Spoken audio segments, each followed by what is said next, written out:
Crown Cup. Oh. That's all right. The mic's welcome. Technical difficulties. Good start. Welcome everyone to the 2022 the Crown Cup tournament brought to you by Esports Content Production students in University of York. My name is Anne. This is Jack. Yeah, no, we will be your host for today. We'll be kind of guiding you through this tournament. We'll be kind of running through how it works, the setup for it. But before we do that, let's kind of shift you over to our casters. Hello, I'm Grace, and this is Pete, and we're very happy to enjoy some fantastic Dota and entertain you and just explain everything that's going on. Thank you so much. I'm very, very excited. This year's theme is medieval times, and like, look at our desk. It's so amazing. Wizardry. But yeah, obviously it's a long-standing kind of production that the University of York puts on. Obviously, yearly we go over this. We go for this Dota 2 kind of system, and we actually have a returning kind of player, our participant, now moving over to kind of a desk position. So obviously, how did you think it went last year? Last year was great. The sort of rivalry that we had with them from the previous year, and the fact that we really needed to win it to sort of save some face after sort of not the best performance 2 years ago. Yeah, it felt great, and it's good to be back here even as a caster. It's really good as well for me, being able to broadcast with somebody that I previously played with and somebody that I've previously commentated over. At this point, I feel like I've kind of done every Dota role with you, Pete. We've kind of interacted in a lot of ways, and it's been very fun. You bonded. Yeah, exactly. Absolutely. Very excited to see this chemistry come together on the cast. It's going to come up with some absolute bangers. But yeah, obviously we have changed the system. It will be an all-female / non-binary tournament this year. That will be how we kind of hosted it. But first, let's look into the past and see the highlight reel from the last year. Oh, I love the highlight reel. Oh, looks like we have a potential first blood. Fantastic. Massive amount of farm from the Juggernaut, hopefully coming into this fight, which we now see the Lesh going down. The Lesh is down. I didn't even notice that. Yeah, What a shatter! Oh, but that's a really good Echo Slam. I'm lost for words. Yeah, everyone is dying. Punch has blinked in. I imagine the Omni Slash is out, but the creeps are there, but it's still doing so much damage. The Echo Slam has been dropped, but Juggernaut is spinning. He's locked down, the mini Omni Slash is out, and so many stats. He's just hitting the Ancient. And Dire have won, actually, but all of radios are teleporting into the outpost. I mean, that's a Ravage, right? That is a Ravage. And Ogre has dieback. Oh no, anti-mage. Okay, I was wrong. Do go in on this. No, Calculate and Viper are both hit. What is Oh my god, on? oh my god, oh my god. Oh my god. Hex, stunned, killed. Big mana pools coming out. Oh my god, what a kiss. This fight, because the warmest kisses in the Ravage have just killed the anti-mage, and the Viper is going to die on the backline as well. Both teams have one set of rats left. And Hex are and fighting. oh, he survived! Wait, the Luna has been killed on the backline by the anti-mage. That's a huge... She stepped out of the break and this is it. The game is over. She's got it. She's absolutely... No, don't hit the Viper. Don't care. Hit the tower. Hit the Ancient. So, one thing I'd like to say about that beautiful game. Luna got all her talents. Beautiful. This beautiful game. Accelerate. And Void Spirit is going to kill... Void Spirit is going to kill the Oracle with a little bit of help from Luna. The Luna ultimate has come out and Luna's getting a double kill. There's potential for a triple kill here with another Lucid Beam coming out. Luna's got a triple kill, doing a lot. The Echo Slam, but just not enough damage. Lifestealer is dying, Mega Creeps have been dropped. Void Spirit is leashed at the back, nobody is killing him. Pug is dead, a triple kill from Luna. Harry Brownstein taking home a victory for his team. And that was it from the last year's tournament. Fantastic game, to be honest. I really enjoyed it. But this year, we're, as we said before, switching some things up. This year, we have only female and non-binary players in both teams, which is a big thing, I think, in the Dota community. Yeah, it's very big. I mean, if you think about Dota, it's an esport where, at the moment at least, and hopefully this will change, there are no women or non-binary players in any of the top teams, in any pro teams. But I think there are some women's Dota players who play for money, but it's in the small leagues, and it's not really anybody that anyone will have heard of. When you compare that to other esports like StarCraft, where one of the best players of all time, Scarlet, is a trans woman, that's a very big difference. Obviously, most esports, there's still a lot of improvement to go on, but I think Dota in particular, we have a long way to go. Yeah, a good thing to discuss here is that this year's Esports Content Production module at the University of York is the first time in history where we got more female and non-binary participants and students than we got the males, which is very surprising for all of us. Yeah, and if anything, that just makes sense to the decision that was made. You know, it should reflect the course kind of makeup, how like the participants in the actual production kind of are, you know, mimicked or, you know, mirrored in that way. So yeah, I mean, it's fantastic to see, and it just gives them a nice kind of platform to show their talent, you know, because at the end of the day, esports is for everyone, and it should be like this. But yeah, I mean, I'm just excited. You know, as we talked to kind of previous contenders, we've had a 3-game series nearly every time now. So it definitely should be something of a banger today. I'm looking forward to 3 games, and I'm looking forward to close games. Let's hope I'm not disappointed. Okay, yeah, we're ready to meet our first team, the Sentries.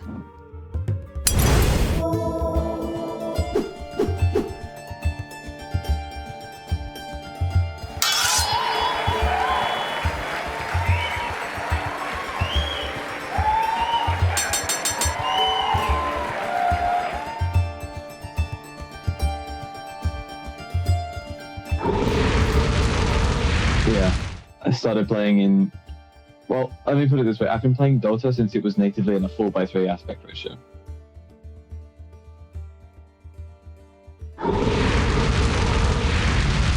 Well, the fact that I have more than 9,000 hours in it would probably indicate that I really like playing Dota 2, the video game.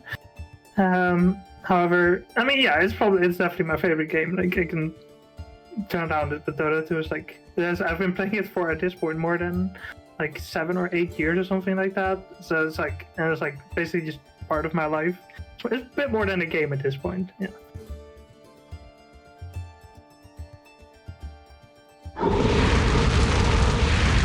Fireblade. Your favorite. 1,791 games and counting. Bane. Quite simply because Nightmare is the best skill in the game, getting to dodge projectiles, just saving allies with it. Specifically from like Reaper Scythe is way too much fun and way too annoying for enemies.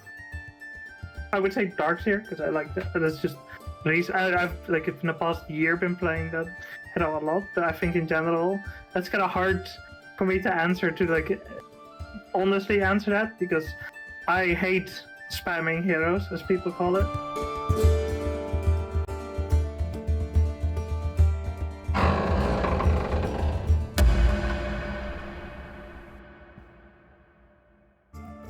And these were the Sentries. Yeah, a lovely little intro. We had kind of a varied approach to my favorite one is always if you had to pick one champion, who would you do? And most of the answers I got was, I don't want to do that. Don't make me pick. But it was certainly interesting that we had someone with, 1,700 games on a single champion. Yeah, I just want to say, don't we have a swear jar for saying champion rather than hero? We do. We have. And that was twice. Oh, it was twice. Incredible. Well, it's being noted down now, and I've been told that I lose percentages, so please don't actually do that, Florian. We're buddies. We won't, don't worry. The best part of that was the 1,791 games. That it was an instant Terrorblade. Yeah. Oh my god, Terrorblade is just nuts. Some of the stuff that can happen with splitting your or swapping your health for an enemy hero is insane. And the amount of damage that he puts out, the amount of push, he's really fun. And if you were to play only one champion, one hero, I haven't said that, one hero for your whole life, what would that be? Oh no! Treant Protector. Tidehunter or Snapfire. I can't choose. Oh, you were the Snapfire in most of those games we watched. In the first one it was Adam, my teammate, and that was sort of we picked it early, but I also wanted to play Pudge, and so it was really me being kind of a bad captain because I picked 2 heroes I want to play and made Adam play Snapfire. But he did an amazing job, and that was a great game. Yeah. But also on that little reel, I've played quite a lot with Homemade Pizza, but I've not actually ever seen or met her in person, so it was quite interesting to sort of putting a name to the face to the name. And Yeah, thank you so much. Awesome. Yeah, we're ready to meet the other team, the second team, the Royal Vanguards.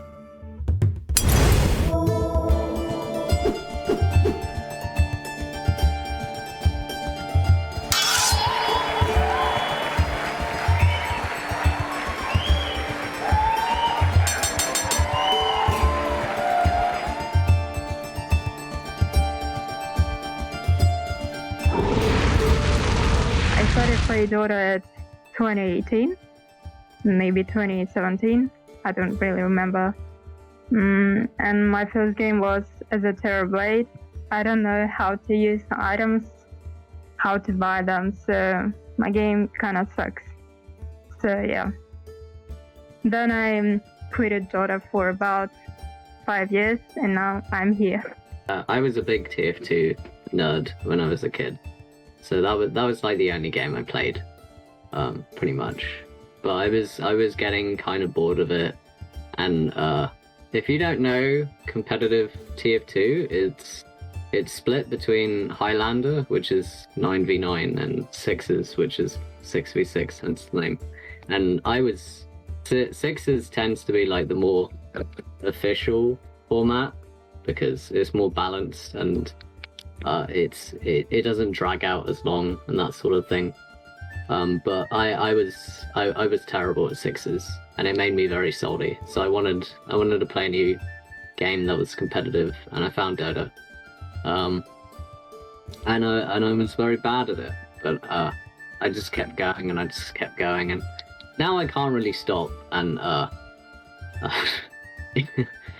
whether that's a problem or not, I still haven't decided. But oh well.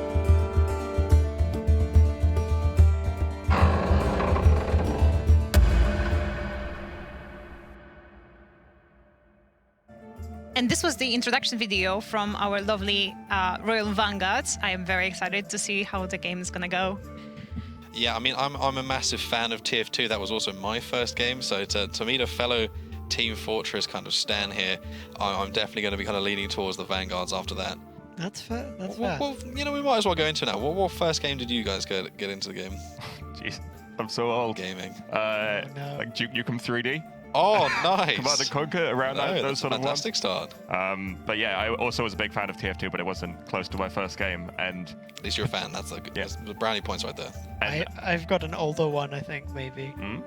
Actually, no, it might not be older, but it's certainly less usual. Okay. The CD-ROM PC game for The Incredibles. You know, the first wow. Incredibles film? That's definitely not older than Nukem 3D. And No, it's not older, but it is a weirder That is answer. neat. It is a weird, that's a niche peak. But yeah, no, segueing back, obviously, so that is the introductions for both the Sentries and the Royal Vanguards. But what are we here for today? We're here for the grand prize of the Crown Cup itself, which we should have a little bit of a preview for. Ooh, look at that. Look at the little spin. Look at the shadows. Very clean design here. So I thought it would have a crown on it.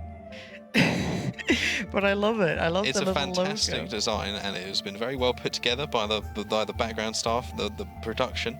They've absolutely nailed that, and that's what the victor will be taking away with them today. Yeah, just a friendly reminder that this whole production is run by students, of course with help of our amazing staff. But all the designs you can see here, all the logos, all the graphics, everything, the whole production is run by students, which is amazing.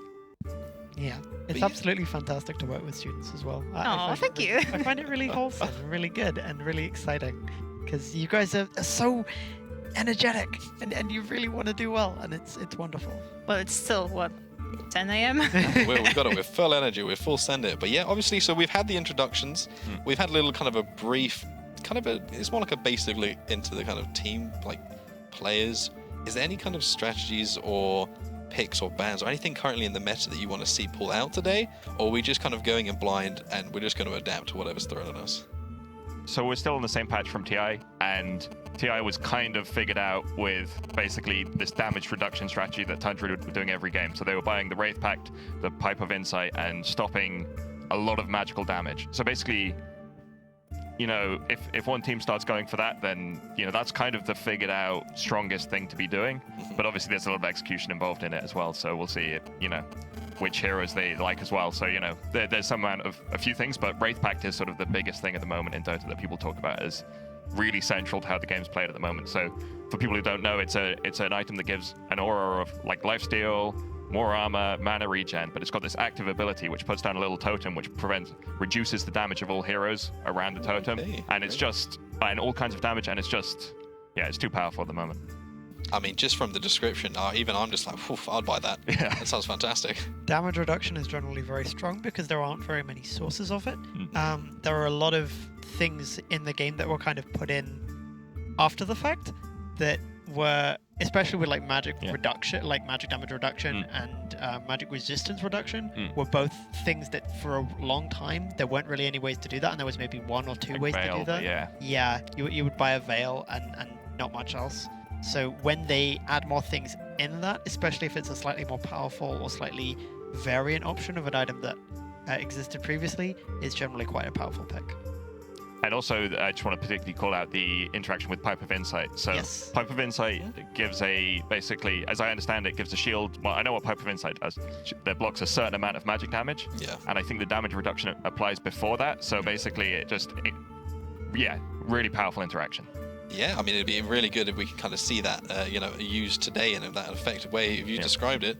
And if it is used, will both teams kind of use it, or is there any counterplay to it, or is it one of those ones where you just hope that the other team doesn't do it, and if they do it, just do it yourself and hope we come up better on the other side? I mean, there's counterplay to Wraith Pact, which is like a lot of these things that put down a totem. So there's basically Snapfire and a few other heroes who can attack really fast at range. So basically, the totem can be killed with a certain number of attacks. So there are a couple of ways of dealing with it, so you might want to prioritize heroes that are ranged and can attack fast. I mean, I myself, as a filthy League of Legends player, I'm an ADC, so the range picks are something I can attribute to, a nice bit of kiting, making sure you don't get hit. I imagine in Dota 2, positioning is just as important. You want to make sure you're not getting caught out. That's something that, in the games that we've reviewed, we've got a lot of practice with this. We've done a lot of setup. There's a lot of positioning. We find that people are they're in the wrong place at the wrong time, and they're getting punished a lot. Absolutely. We also do have some very interesting picks that we might want to look out for that might work well with the strategy that you mentioned. Personally, I think heroes that are already quite tanky and that are already quite resistant to damage, if they are using the strategy that you mentioned, they might become near impervious. I mean, I'd be talking about Primal Beast, who is the newest hero to be released and who can scale to quite an astonishing amount of survivability. And damage. Yeah. That hero is silly. He's really silly. Also, he stuns in an AoE very frequently with several different spells. Just so stupid. Such a stupid AoE hero. stuns. That's what you love to see. Repeating AoE stuns. Oh, repeating. What? So if you have a channeled ability or anything else important, or if you really care about the balance of the game or how anything has been done for the last 10, 15 years, maybe Primal Beast might not be your favorite. Okay, I think we are ready to go into bans and picks of the game one. Oh, my favorite part. Let's do this. Okay, so if we look at the initial two bans, we have Crystal Maiden, perennial favorite, being banned on the side of the Radiant, followed by Marcy on the side of the Dire. Obviously, Marcy is a relatively new hero, very effective, 5 seconds powerful support. In that sort of realm of Primal Beast where it's just a bit overtuned at the moment, like the numbers are too good. It's kind of unfortunate, but there's generally a position of newer heroes just being overtuned for a couple of patches, and they eventually get fixed, more or less. But until then, you kind of have to ban them, or you suffer. But yeah, just whilst we're getting these bans, doing just a quick introduction for the teams here. Obviously, we have the sentries on the Radiant side, on the top side. On the right-hand side, we have Lieutenant Cheese, who is the captain for the sentries, and on the Dire side, we have the Royal Vanguards, who will be led up by Quarter Mistress. So we've got a little bit of a team captain cams going there, so we can kind of see their emotions during the pick ban phase. Yeah, that's Primal Beast. Fantastic. So yeah, I think it's kind of interesting though, because it looks like they have first pick, so they could have taken a Marcy or a Primal Beast, but I guess they don't have players who are comfortable on those heroes. And they'd rather not suffer from it. If they want to do a different kind of maybe slightly old school strat, or a strategy that doesn't rely on overtuned heroes, that maybe has like a If there's a particular thing that they're trying to go for, 10 seconds remaining. they can't really do that if somebody else just beats them because the numbers are 5 different. We have a seconds Leshrac remaining. ban. Leshrac is obviously very powerful at the AoE stuns, similar to what we mentioned with Primal Beast, although his are a little bit different. He has a lot of AoE spells, a lot of high damage, and he can really use his mana very effectively to just clear towers, clear creeps, clear heroes, clear bases. Yeah, but he was kind of figured out. He's one of the heroes that suffers the most against this pipe Wraith Pact like combo, basically, because there's so much of his damage is magical that he's very easy to reduce that damage. But also, one thing I would have noticed, Dire spent a lot of time on that pick. They've used up like over half of their reserve time already, which is great. That was a question I actually had. Is there kind of like a meta? Is there a way to use this reserve time the most efficiently, or is it just kind of play by play? You know, it changes each game. Well, it's partially play by play, but there are kind of respected strategies. I will say the main thing you absolutely do not want to do is have your pick happen automatically, which is what happens when you run out of reserve time. Yeah, that, and that has happened in professional games on the higher stages before, and it's always a big embarrassment. Hope to Generally, avoid you that want with to make today. sure that you have at least some reserve time at the end, because their final 5 pick seconds might surprise you, and you might need a counter for it, and you might be a little bit on edge, and you might not know exactly what to do. We have Disruptor into Enigma, followed by Vengeful Spirit, and we do want to talk about the Disruptor, but we also... Vengeful Spirit Enigma is a very interesting combination, not only because you can swap somebody into Black Hole, but also because Vengeful Spirit is a very powerful support in the early game that can kind of enable the core that's in lane with her to survive and maybe even get some kills with the armor reduction and stun, and that can kind of enable Enigma to have a better time and get to his items quicker, because he really needs several key items to be able to contribute in the game in a way that's very impactful. He needs his Blink Dagger, he needs his Arcane Boots, he needs his Soul Ring. I've got some different opinions on how you play Enigma. It seems. Oh, okay, so you can be the Wraith Pack style these days. Rushing Vlad is like really common. Enigma can be played in a way that you don't rely on that blink. So he's got a big arrow effect ultimate, so often he's seen as an initiator, but he can also just be someone who pushes lanes and forces the enemy team to come to him. A bit like Tidehunter is often used. So yeah, he doesn't necessarily have to be in that role of like a blink initiator, in my opinion. This is from the Eidolons, by the way. He can summon these cute little guys, and they deal a lot of damage, and he summons them by killing a creep. So he uses a spell, kills a creep, turns that creep into an Eidolon, and when the Eidolon kills more creeps, those turn into Eidolons as well. Silencer's a great pickup here. It completely neuters the Enigma, because Enigma has one of these channeled ultimates. So the Silencer, the ultimate, basically you just wait until he casts his ultimate, then you immediately use it. And it means that Enigma kind of needs the BKB, but it's not even good enough, because Disruptor means he needs the BKB, because Disruptor has a long range cancel in the glimpse, and Silencer basically means the BKB doesn't matter anyway. But he picked Enigma into Disruptor. That was... yeah, but then you can get the BKB if it's just Disruptor. Yeah. But then having the Silencer as well really is, Tide ban, Naga ban. Naga obviously powerful core. Naga is interesting because this song, that would have been potentially something that could have maybe helped reset if you have the silencer issue, although it doesn't give you your cooldown back. Lina ban, Tidehunter is an interesting ban as well, because Tidehunter Enigma, they can work well together, but Tidehunter is another counter to the Enigma, but Enigma's kind of already countered with the silencer. So I'm wondering what the sentries do to kind of fix the situation with Enigma. If they want Enigma more for his push potential, as you're saying, than for his ult, and then his ult is kind of reactive rather than something that you go in and initiate with, maybe they have a different initiator that they pick alongside Enigma that then enables his ult to function more effectively. Yeah. So they could have, for example, a Sand King, which is or something along those lines. Yeah, I think Enigma really wants to be a core these days, and I think Sand King doesn't want to be a support.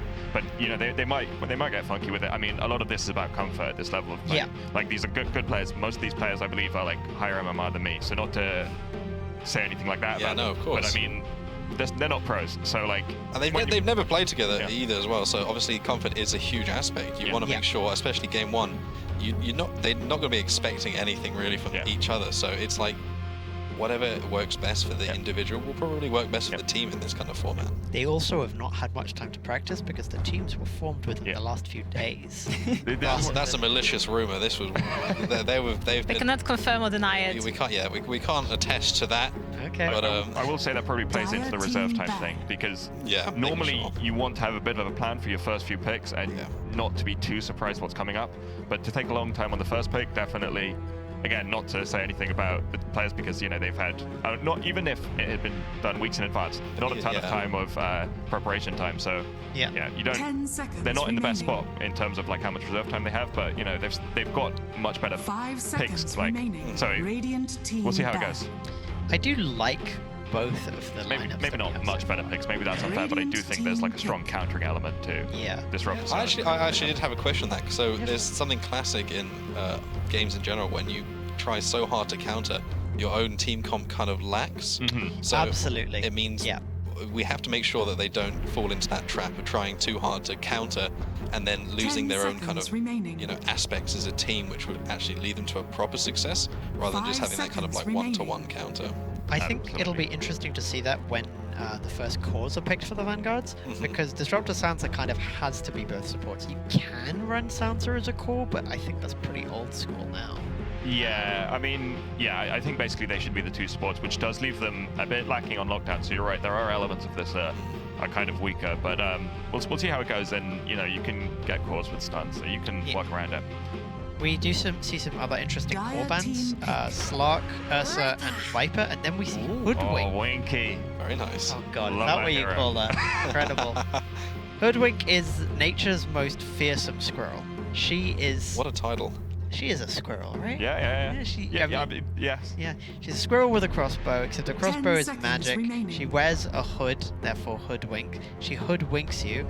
She's very fast. She can run through trees, kinda, right?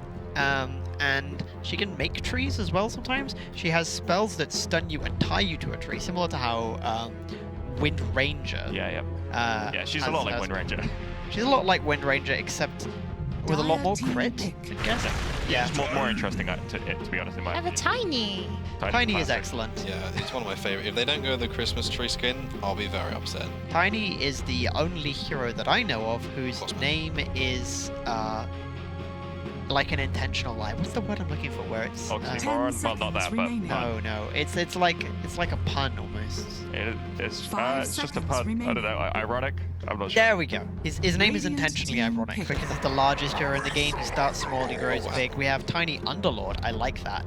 I like Underlord, Silencer, and Disruptor as a lot of AoE, a lot of kind of controlling effects. I think you can kind of make an area that they kind of are forced to go in or forced to leave, and then Tiny can kind of cleave through that with his natural cleave. Underlord also enables them to transport the map in a way that they absolutely could not do otherwise. And as a very tanky offlaner, most likely, we will see a lot of potential in this Vanguard team to push in a very split pushy way, to fight and escape from bad fights, and hopefully to have somebody who can actually tank a black hole, which other than that it was just a Tiny, and when only the core lives, like, you sometimes win the fight, but it doesn't feel good. So I wanted to talk on Tiny and Underlord just quickly. They solve a lot of the lockdown problems because they've got stuns on Tiny, the pit on Underlord, and also, as you mentioned, they've got a lot of area effect stuff, which can go really well if Tiny goes for the Ags. So they can create this area of pain where people are locked down. So Tiny's Ags, I don't know if you guys know it, he basically tosses trees but basically he gets into position, throws them a great distance in a quick barrage, and like does a ton of area effect damage.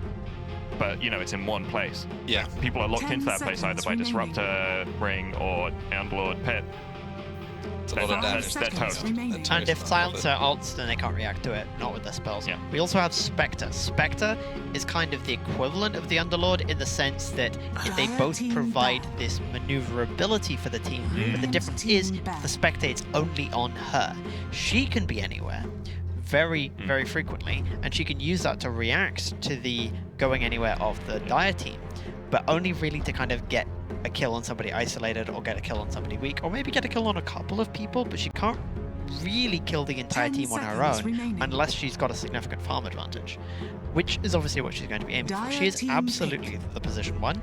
Anything else is... Yeah. It's not even unheard of. It's just... It makes me angry. We have... Such passion coming out already in game 1. That's what we want to see. That's what we want to see. Passion coming out in the draft. Speaking of which, we have 4 very... I like the bans. We have OD ban. We have a ban of Arc Warden, Drow Ranger, and Phantom Assassin. Phantom Assassin is kind of the equivalent to Spectre. Obviously, Vanguards don't have a position 1 yet, unless they use Tiny in that position. Weaver. Ooh. Interesting. Now this is interesting because it could be Weaver position 1 or it could be Tiny position 1. I prefer Weaver position 1. Yeah, it's got to be Weaver because I think it can only really be Weaver. Okay, I'm otherwise wrong. you'd be putting Underlord. No, it can work. It can work, but it's like It's fine.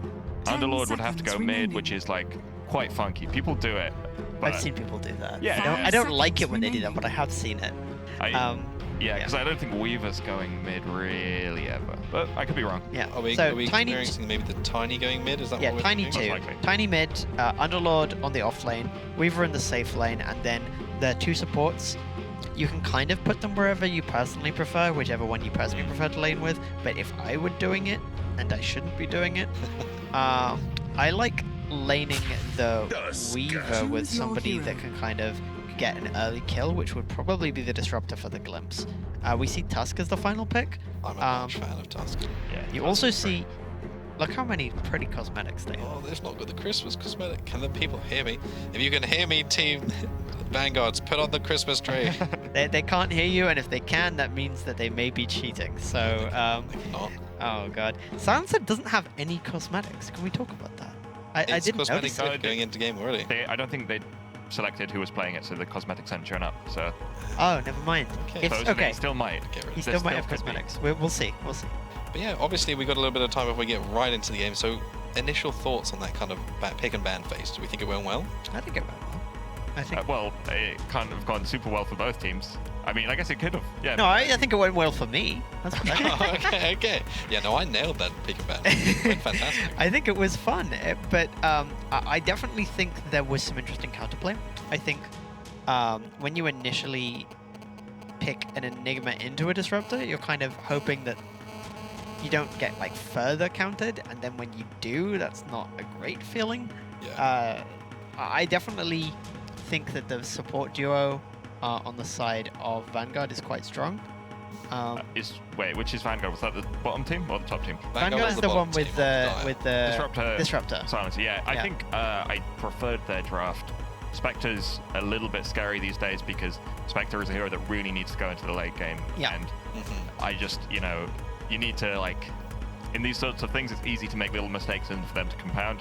So late game heroes I find a bit scary in these kind of series. As in scary to be playing on your team. Yeah. Yeah, high risk, high reward, I imagine. It's also the thing where we mentioned counterplay. There is the one counterplay option that we haven't mentioned, and this is kind of the counter to almost everything, and it's just win early on. If you can make it so that the enemy team isn't having a good game and that they don't have the option to go into this very tanky setup with the like high tier items, then you kind of demonstrate the ability to push straight through their towers, and then they're kind of very much reacting to what you're doing. Then it's no longer their game. It's your game, and you're hopefully winning it. Okay, guys, we are ready to go into game 1, so let's see the game. All right. What have we got here? Well, looking initially, the Weaver and the Disruptor seem to be together. Tusk is hiding in Rush. Obviously, it'll start off with potentially setting up for a fight over the runes, but if not, we'll just see people getting the runes. We see the rune split is even, which is what you would be generally expecting. Nothing particularly out of the ordinary yet. Decent luck from Tiny. People going into their lanes.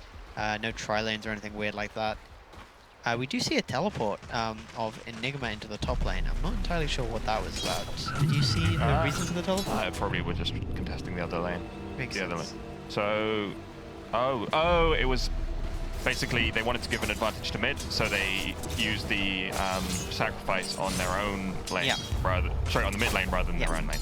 What was it called? It's like it's Tusk middle. Are you sure? Yeah. Because obviously we see Winky up top, right? So and also I just saw Tusk middle. I was going to ask how we say Tusk's name. Do we know? I'm just going to call him Tusk for this game, and we can work out what. We'll ask people afterwards. We do not speak Mandarin, unfortunately. No. So that's on the to-do list. Oh my gosh. A lot of damage is... Like, we have some relatively high damage heroes, especially some of the supports that have a little bit more damage than others. Obviously, we don't have like a Shadow Shaman or something like that, but we, like, Venge isn't bad at getting some decent hits out. And with the minus armor from her W, you really get some hit. I just want to say that I really like the Tusk pick now that we know it's mid. Yeah. Because, one, I like it generally, but as someone who can't be threatened by the burst of Tiny as much, being a strength hero. Yeah. But also, tag team, if they choose to go that way, is really good against Tiny up until Tiny gets 6 because Tiny doesn't have any armor. So the extra like right-click damage is just huge. I also think that, obviously people talk about Snowball a lot, but I actually really like the Ice Shards. If you're a good Tusk player and you can trap people in consistently, the power of Ice Shards, not only can you trap people in a way that you can kill them, but you can trap people in a way that they don't kill you. Yeah. When you're dealing with high damage melee heroes like the Tiny, that's really impactful. Obviously, there is high damage in ranged on the side of the Dire as well with the Weaver, and Disruptor can kind of glimpse you out of an awkward position, so it's not a perfect solution, but it can be quite impactful. If we look at last hits, 12 and 3 for the Underlord, 12 and 1 for the Tiny. Tiny is getting more last hits than Tusk, but it's only 3 difference, which is not colossal. Everything else is pretty much as we would expect, except Weaver is only on 4, which is kind of unfortunate. Yeah, I mean, Underlord is a lane dominator, you expect that, but Enigma also has the sacrifice to try and dominate the lane a bit.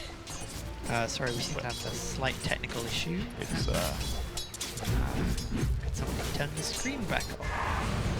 Thank you. Oh, there we go. Fantastic. Sorry about that. Don't know if you saw any of that. We also are now missing sound. But maybe you guys can hear it. We'll talk anyway. Tusk going up against the Tiny in mid, and we can't see the game stats. Silence is looking pretty low, but they're not in any dangerous position. Tiny and Tusk, how are they looking? So yeah, Tiny's getting a pretty significant lead in terms of last hits and denies, but in terms of CS. So this is looking good for the Dire, apart from the struggle in the safe lane with Weaver, but we'll see how that sort of plays out as things go on. I definitely think that, as we discussed, the Radiant was kind of expecting to have a weaker start on account of just their late game heroes. Yeah. Spectre and Enigma give you the opportunity to come back late if the other team fails to like properly capitalize on an early lead.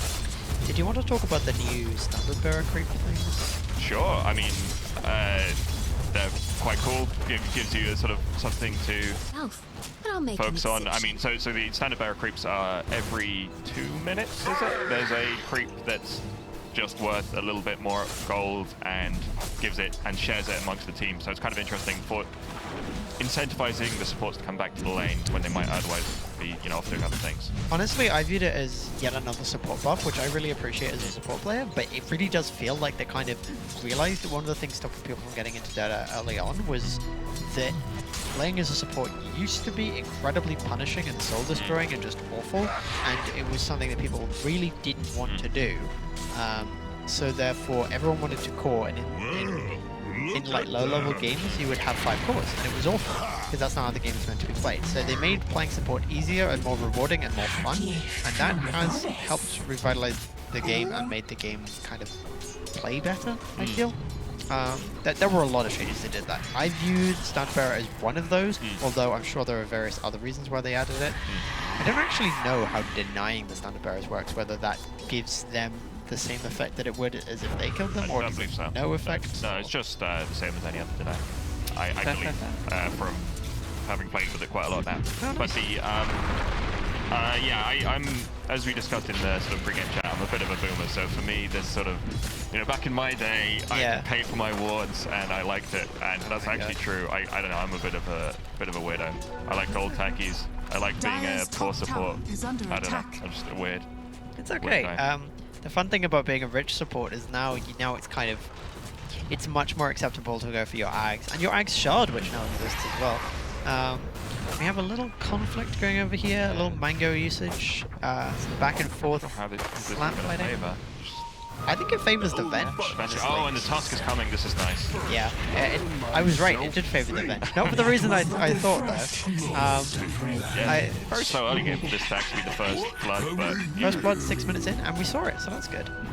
Both teams playing a bit cautious, and definitely understandable in sort of high pressure situation. Honestly, I appreciate the cautious play. It seems to me as if they respect each other and as if they understand that they are playing against good teams. They're playing against good players. It's a little bit different an experience when you're up against like people that have been selected rather than if it's like a random setup, such as like when you genuinely queue for a game. We have the screens gone again. Sorry. They're back. They're back. Fantastic. If we can find out what's doing that, that would be great. Better game. Using a little bit of conflict. We do see the Hoodwink dying. Enigma low on mana, was otherwise being able to annoy the Weaver quite substantially. But Weaver didn't really end up suffering too much from it. No, okay, they're not If anything, Tusk might be low. He's got a fairy fire, he's okay. The and a rookie coming in. Oh, refilling with bowl, very nice. But yeah, I was gonna say the Disruptor is actually a really good counter to Hoodwink, which I hadn't thought about earlier. Oh, look at this great play from Hoodwink as well. Tusk might get a kill just because Tiny tried to D-ward. That honestly might be it. Oh my god. Gonna miss it? Oh, that's gonna be tilted because also... Yeah. Okay, Disruptor managed to save her prestige there. Yeah. Just the sense that if Tiny had died because Disruptor didn't catch the Tusk in... with the glimpse. Oh, with the static field. Yeah, in the static field. Because the glimpse was kind of like the, oops, my bad, I can fix it now. Tusk ended up going down. Wait, in base? I guess he stayed in lane and then there was a tree toss, is my guess. But we didn't see it, so we're not entirely sure. But I wanted to say that the Disruptor is actually a really nice counter to the Hoodwink because you've got the Q to keep vision when Hoodwink tries to run away in the trees, and then you've got the glimpse. So Hoodwink, Hoodwink's a elusive hero, but less so against Disruptor. So Silence are very low, but kind of forced back. We do also have Venge in a little bit of an unfortunate position, but probably we'll just try and like stay out of danger. If she gets gone on, she probably dies. But we do see a lot of denies on both teams actually. 14 denies from the Underlord, 17 from the Enigma. I mean, that's Enigma thing though, right? Because exactly. He's got the Eidolon to sacrifice. Yeah, every time he does that, it counts as a deny if he does it on his own creeps. Yeah. So, yeah, looking at it, Weaver's recovering a bit better than the Spectre, which is, to some extent what we expect. Yeah, this is basically looking like what we expected. An early game advantage for the Dire, the Vanguards or the... Vanguards of the Dire. Vanguards of the Dire, yeah. Lieutenant Cheese is the Enigma, and getting a decent amount of farm. We didn't actually say who was playing who. We can maybe point that out when we see individual people. Quarter Mistress on the Tiny. So those are the two captains. It is unfortunate to lose your Spectre, but Spectre may still be able to recover. Definitely below the position that you would want her to be in, and definitely below her opposite number. Yeah, we might want to switch to net worth because I feel like the Enigma's been... That's nice. Yeah, the Enigma's been doing some jungling, so it's slightly misleading. Yeah, the reason it's misleading for any newer players is that the creeps are not worth the same amount depending on where you get them from. That's a little frustrating. I think as Disruptor, there's not much you can really do there, but it is always frustrating when you try and get somebody in your static field and you don't, and having that happen 2 times, it's not good. Invisible. Yeah, they're playing quite well around making some space for the Spectre. That's really nice. And also, the minus armor onto the Tiny with from the bench plus the tag team really gives you some opportunities for good kill threat. It also seemed like the Radiant kind of kites fairly well. Obviously not in that example, but there was a little bit earlier where it almost seemed like the Radiant kind of baited the Dire into overextending. And then, you've put some damage onto somebody who doesn't die, and then you do die, and that never feels good. The Tiny is going to be the highest net worth, followed by the Tusk. And going for a sort of bursty build rather than a Blink Dagger build. Sorry, than a sort of right-clicky build. I'm into it. Yeah. Especially given that they do sort of want to hit this mid-game timing. Which build is better for farming? Yeah, you've got lots of options. I'm not like a massive Tusk player. This is great. Use the Black Hole, get the kill. Yeah. Not massive Tiny player. I think you have a lot of options. I think sometimes when you see a kill like that, where it just kind of happens and you know what's going to happen, it almost doesn't even bear commenting on. Yeah. But we should talk about it because it's fantastic and it's very important to kill the Weaver. Like killing the Weaver early on means that Weaver is in a less able position to get those really annoying kills later on, where it feels like you're safe and then the bug comes out of space-time and removes you. Yeah, exactly. It's awful. And just using the Black Hole, it's a really good sign to be willing to just throw out that Black Hole. Yeah. So there are some teams that see it as this impactful thing that can only be used to win a team fight, and it's like, yes, it can do that, but you also need to be willing to use it to get 1 kill, 2 kills, and that's fine. That's still fine. We look at the Vladimir's offering. Yeah, that's an early Vlad's. Yeah, 7 minutes faster than average. For those who are unfamiliar with timings in MOBAs, 7 minutes in anything is really big. Yeah. That's a lot. And that goes in both directions as well. 7 minutes later is very unfortunate. But 7 minutes faster, incredible. Hoodwink dies. I guess the thing about obviously it's true early, but later on in the game it can be a bit skewed depending on let's say how they order their items. Yeah, so exactly. If you don't prioritize Vlads but still get it, you might end up getting it late and it looking super late, but actually being I've already got a Blink and BKB. Yeah. Because there are basically different builds that might share an item in common, but be a fundamentally different build that's trying to do something different, and that's completely fine. You don't judge the two against the other, so. Okay, here we go. They're going for a play up top. Yes, they did not know that there was all the Dire there waiting to kill him. Yeah, that's unfortunate. Oh, we do have a very impactful spell from Hoodwink. And then we're gonna get a kill through. Yeah. This is like the first proper team fight, and already it's very interesting how many people are vulnerable to each other's attacks. We're gonna have to have a replay on this because this is going to have a lot to analyze. Just, it seems really like as many people as possible are dying. Enigma's trying to TP out, and he might make it. Holy shit. Beautiful, brave TP. I'm into that. That's my kind of TP. That's a good captain right there. Knowing that you can survive. I love it. We had such a passive game, and now we just get like an absolute bloodbath of a fight that goes on so that the person who died first TPs back in and gets involved. I'm really looking forward to the replay from that. Also, if you can click show fight recap, I don't know who's in charge of doing that, but then we can see a little bit of distribution.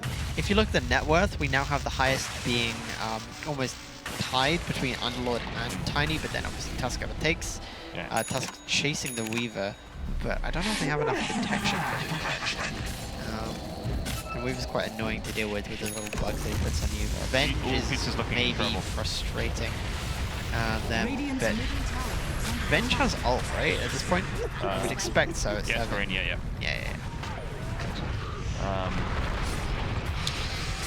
Quartermaster is turning up.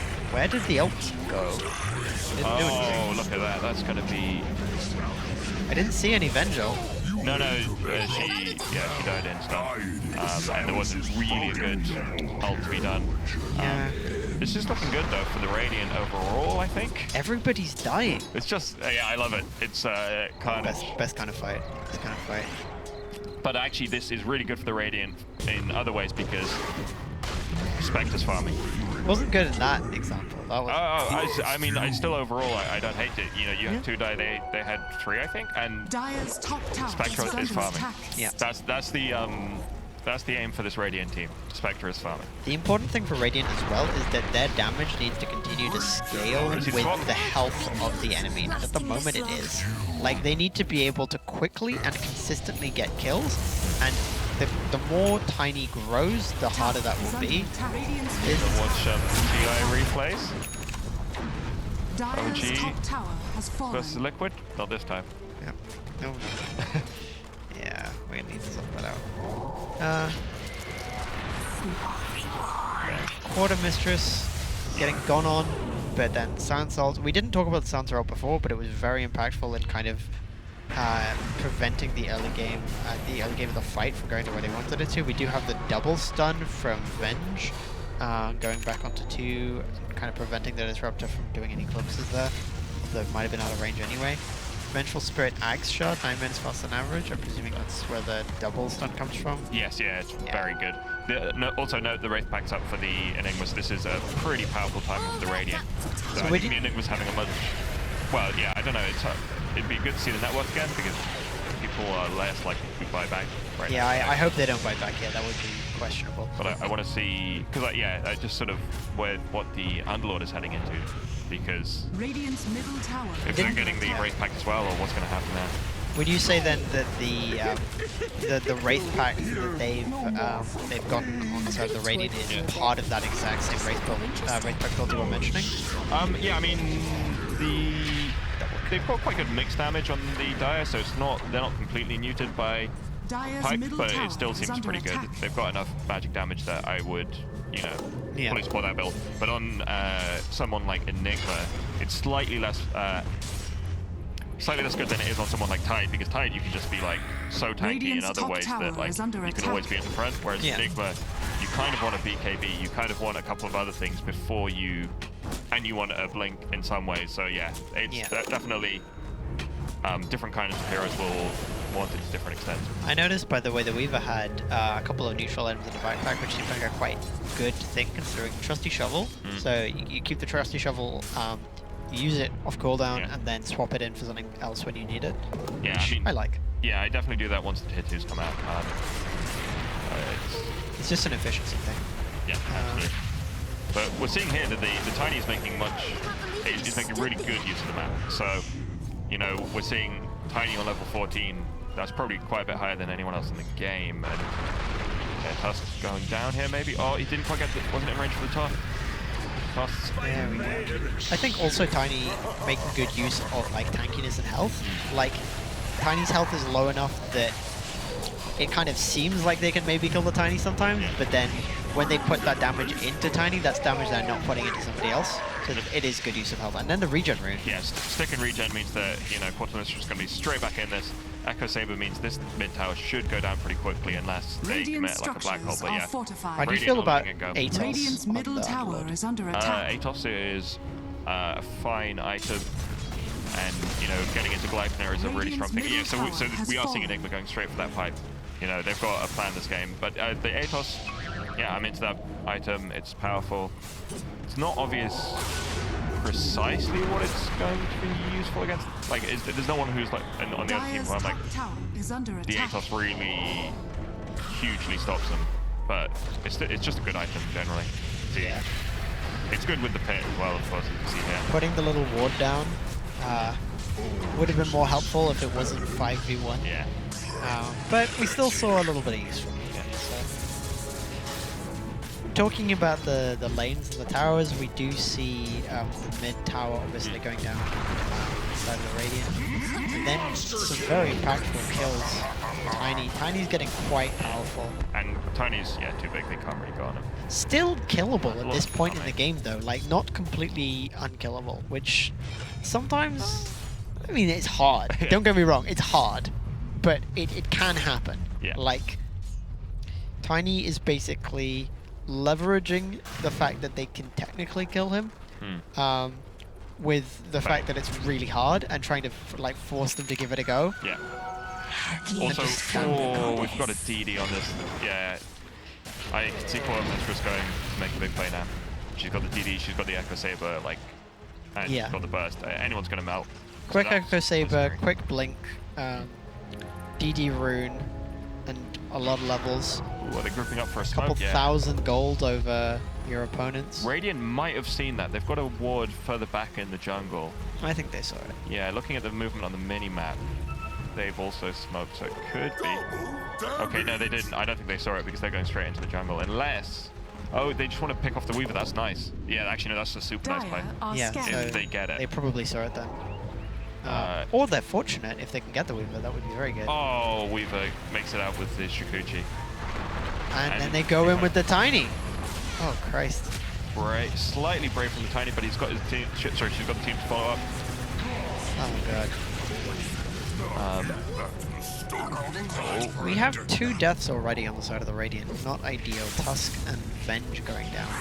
Again, Tiny takes some damage. Like, Tiny takes an amount of damage that on a different hero would probably be resulting in a kill. But on Tiny, it does very little. Tiny, yeah, caught up with Lieutenant Cheese out on the sidelines. Yeah, very tough game for Radiant to take team fights. They were playing well when they were doing like smaller skirmishes and making space for the Spectre, but He's like, got Acceptor queued up. Yeah, exactly.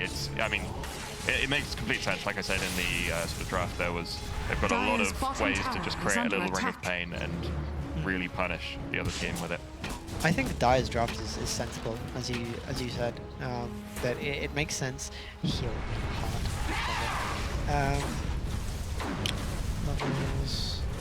I will see mostly what you would expect, with the exception of Venge being level 9. That's quite low. Yeah, it's a tough game, and Venge is normally quite often a sacrificial support, so it's not too surprising. You know, Venge's got the shards. That's basically all she wants.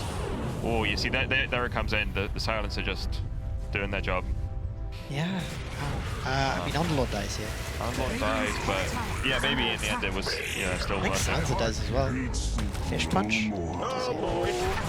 Yeah, triple kill. Have they extended too far because Tiny exists? Tiny has a haste rune. Tiny sees a kill, gets a kill, and then just kind of like, yeah, maybe don't want to risk this. Deso on Tusk, very nice to see. Yeah.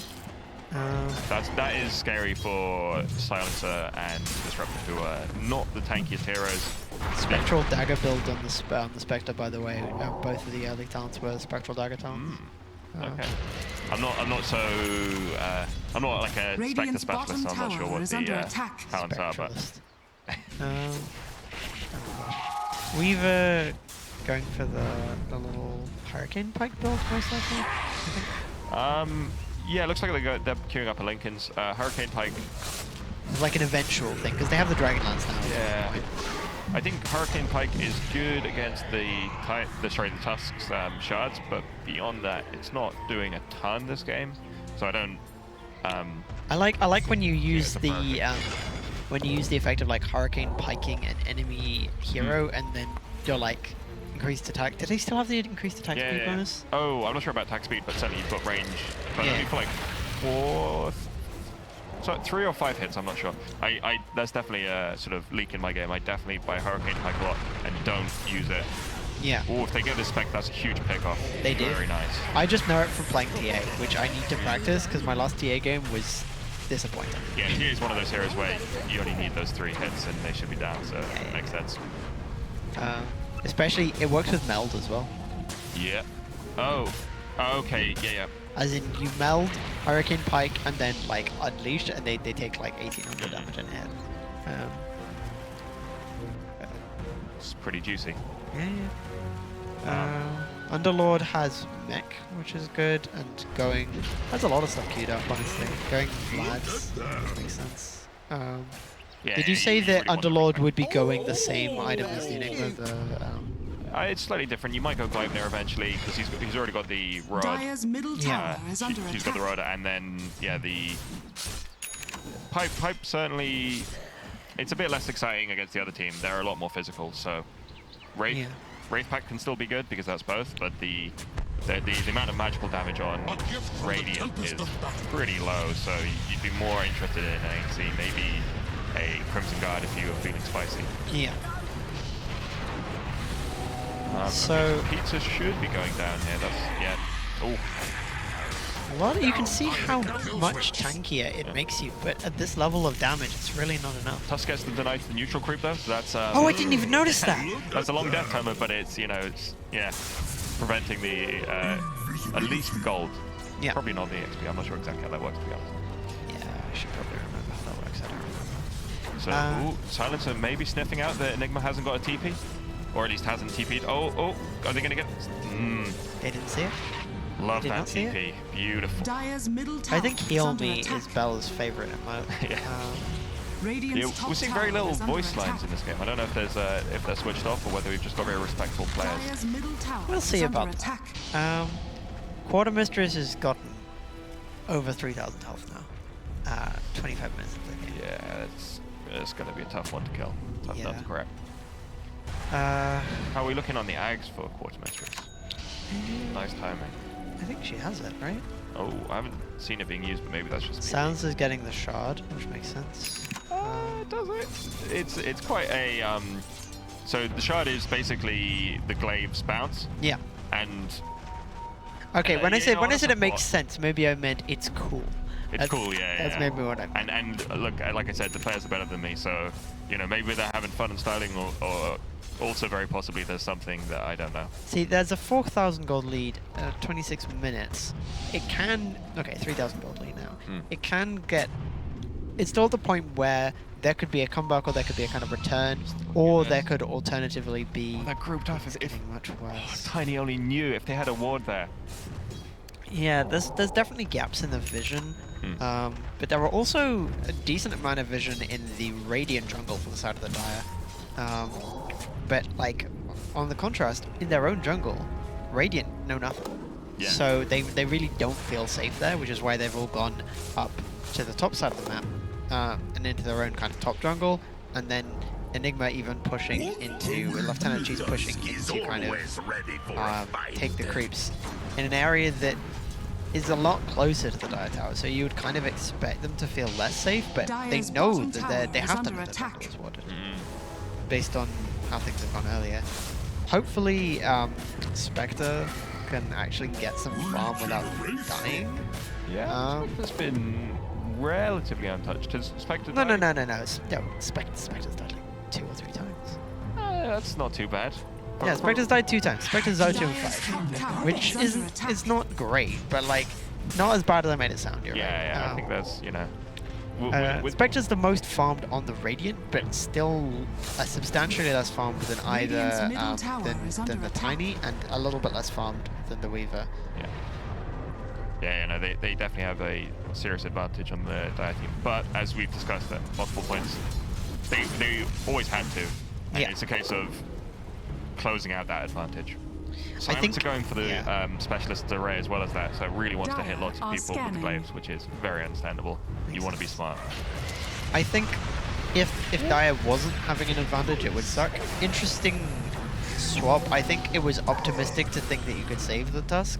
Yeah, sometimes it takes a while to cast and you just leave it, you know. You don't necessarily have the time to react to the fact that quite so much damage has been done. Yeah. I mean, it's good that Venge survived that, but obviously... It's a low cooldown. Yeah. But yeah, it was optimistic as we saw, but sometimes you have to hope. Sucks that Hoodwink died as well. Yeah, and look, nice play from the Dire, immediately recognizing 2 heroes down. They've got the minus armor from the Weaver. They're going to go take rush. I mean, we know for a fact that Radiant knows about this. We've seen where their wards are. Radiant knows this is happening. But if we look at the replay, which is now working, there's a nice little pick. Actually, I don't... Oh yeah, they do have a ward that sees it, but yeah, again, Radiant can't really contest it. Yeah, they saw them walking to it. They have wards on both sides of the river. Come on, you can get this. Yeah. Oh! Just missed. With the blind throw misses. And they're still going to go Didn't for it. even cancel the salve. Interesting. Yeah, no, it was just a miss. Otherwise, I'm pretty sure it would have been a kill. Yeah, fair. Ags must be up on Tiny by now, right? I don't know what Tiny's going for next. I think maybe a crit. Oh. Both come back from Pizza, but... They knew Tusk was there. They targeted Tusk with the Disruptor ult, but the timing was off. Yeah. Tusk maybe can do something here. Yeah, good snowball potentially. Yeah, no. link out. I would have preferred to go on the Underlord actually, because I just don't think you have a chance of killing the Tiny at this point. Whereas snowballing the Underlord, I think you can get a kill. Tusk just dies here. Enigma just dies here. Big hit. 2,000 gold lead. Oh, so actually Tiny ended up deciding not to go for the Ags. Really? Yeah, so they've got Silver Edge, they've got a Mithril Hammer, so probably going to a BKB. They're just like, we've got enough damage, we don't need that. Yeah, just we win the don't game. need- You know, sometimes you want to do the fun thing, and sometimes you have to just play your boring thing Radiant's boring. middle tower Yeah. is under attack. Boring. It must be very Radiant's weird middle as tower this has huge, fallen. like, multi-limbed creature to be thrown up into the air and then just drop down in that same position. Tiny bought Silver Edge 9 minutes faster than average, so yeah. Yes, I wasn't paying attention. No, That's on me neither. I thought he was going in as well, Radiant's don't worry. bottom tower is under Well, attack. it was definitely in the quick buy at some point, but Yeah. it was a smart switch up, I think. So yeah, Daedalus and a quick buy for Weaver. yeah, they're really just Radiant's bottom tower is under attack. holding Radiant off the map and closing this game out. Well, okay, maybe that's a bit extreme, but they're doing what they need to close this game out. I mean, they're in a good position. At 10k up, they've got Aegis on Weaver. They're pushing pretty much unopposed. And they have Radiant's 3 minutes. bottom all tower they is have under all of attack. their tier 2s and one tier 1 in mid. Radiant's bottom And I think they, tower has if fallen. it lasts long enough for there to be a second Roach, I think they probably get that as well. Although obviously it's hard to say that far in the future. Pretty much everyone dies in this fight that was in it. Only one who survives is Tusk. One side of the They're range. just gonna go high ground and start hitting it. Buyback on the Hoodwings. Tiny, Dire's middle tower is under attack. doing a lot. Yeah, it is pretty much the Dire's Tiny. middle Like the tower has others, fallen. don't get me wrong, the other people in the team are all doing their job and they're all having a big impact, but the Tiny is having so much more of an impact than the others. I think everyone's doing their bit, but yeah, I guess I meant just I kind of meant just the big hits on the Yeah. wave in the tower, but also yes, it's true that Tiny is having. Portal Mistress has played really well this game. Really, really well. I think we can't really say that the Radiants played badly though. Like they've not really messed up. They've not really made any bad decisions. Like we've said, it's it's a tricky draft for them to play. The early game advantage was against them, so it's they have to have high execution. And look, we've seen games in what's it called this year, Crown Cup. Yeah, Crown Cup. In Crown Cup that have been one-sided like this, and we've seen comebacks. We've seen crazy things here. Like this is certainly not over. No, it's not over. Yeah. And it is. Spectre's one of the Spectre and Enigma are definitely late game turnaround heroes. So. Yeah, I think it's what you said earlier about picking Spectre kind of feels bad because you need to get to the late game. And that's obviously that's just something that doesn't happen every game. No. Radiant There are scanning. some heroes that you pick and you'll know they have an impact, or that you'll know that they'll be able to do something, but Spectre, if you don't get to that position where you're kind of stronger than the enemy by a decent chunk, it doesn't really feel like she's doing what she needs to do. What she's doing here is dying, most likely. Yeah. Yeah. I would say Spectre plus Enigma is probably a little greedy, but Spectre on you, and you want someone who's going to do less farming in the offlane and just making plays with the mid laner. And Enigma can do a bit of that, but is slightly greedier. Radiant's top tower is under attack. I like the cute little dino Dire's emotes. bottom tower Oh, is that under is cute. attack. Has that only just turned up? Has fallen. Yeah, it happens every so often. Here comes the Ags. Yeah, so we're going to have Radiant's that top hopefully tower is under attack. coming out from Tiny. I want to see that arena Dire's of bottom pain tower from is under You attack. talked about Radiant's you talked top about tower Rock'em has so fallen. you talked about the voice lines. We just got a Rock'em Sock'em from time. Ah, okay. Maybe it's just a bit quiet that I'm not picking up on them. It's okay. Radiant's top Oh my gosh. Rock'em, sock'em. That's Dire's Rock'em. middle tower is under attack. I love this game. So Radiant's good. top They're barracks has fallen. Heroes, characters. I think there are some really good picks in this game. They try and go on the Underlord, but Tiny just blinks back in. Oh, and the Enigma might attack after you back hole. It's, you gotta try what you can, but it's Yeah, it's difficult, very difficult to play. I with honestly Black think if the 5 of them try and push, I mean, obviously it's a little risky, but they could probably finish if they really wanted to. If they don't, do they know that the other 2 don't have fight back? Yeah, I don't know. I guess they don't know. I don't think it's because of...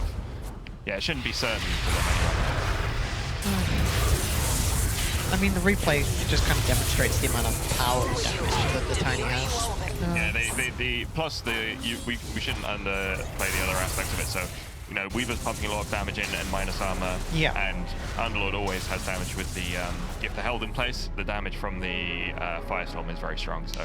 They also are kind of forced to be in the position that they don't want to be in because of Underlord's like area control with the pit, just kind of catching them in there, not letting them leave. Radiant structures are fortified. Necessary fortification might prolong the inevitable, but it does feel pretty inevitable at this point. Although they have managed to last until the respawn, which is under attack. Maybe making it so that they can potentially hold, but they don't hold ranks against Tiny. What's the cooldown on Black Hole? That's sort of the key question.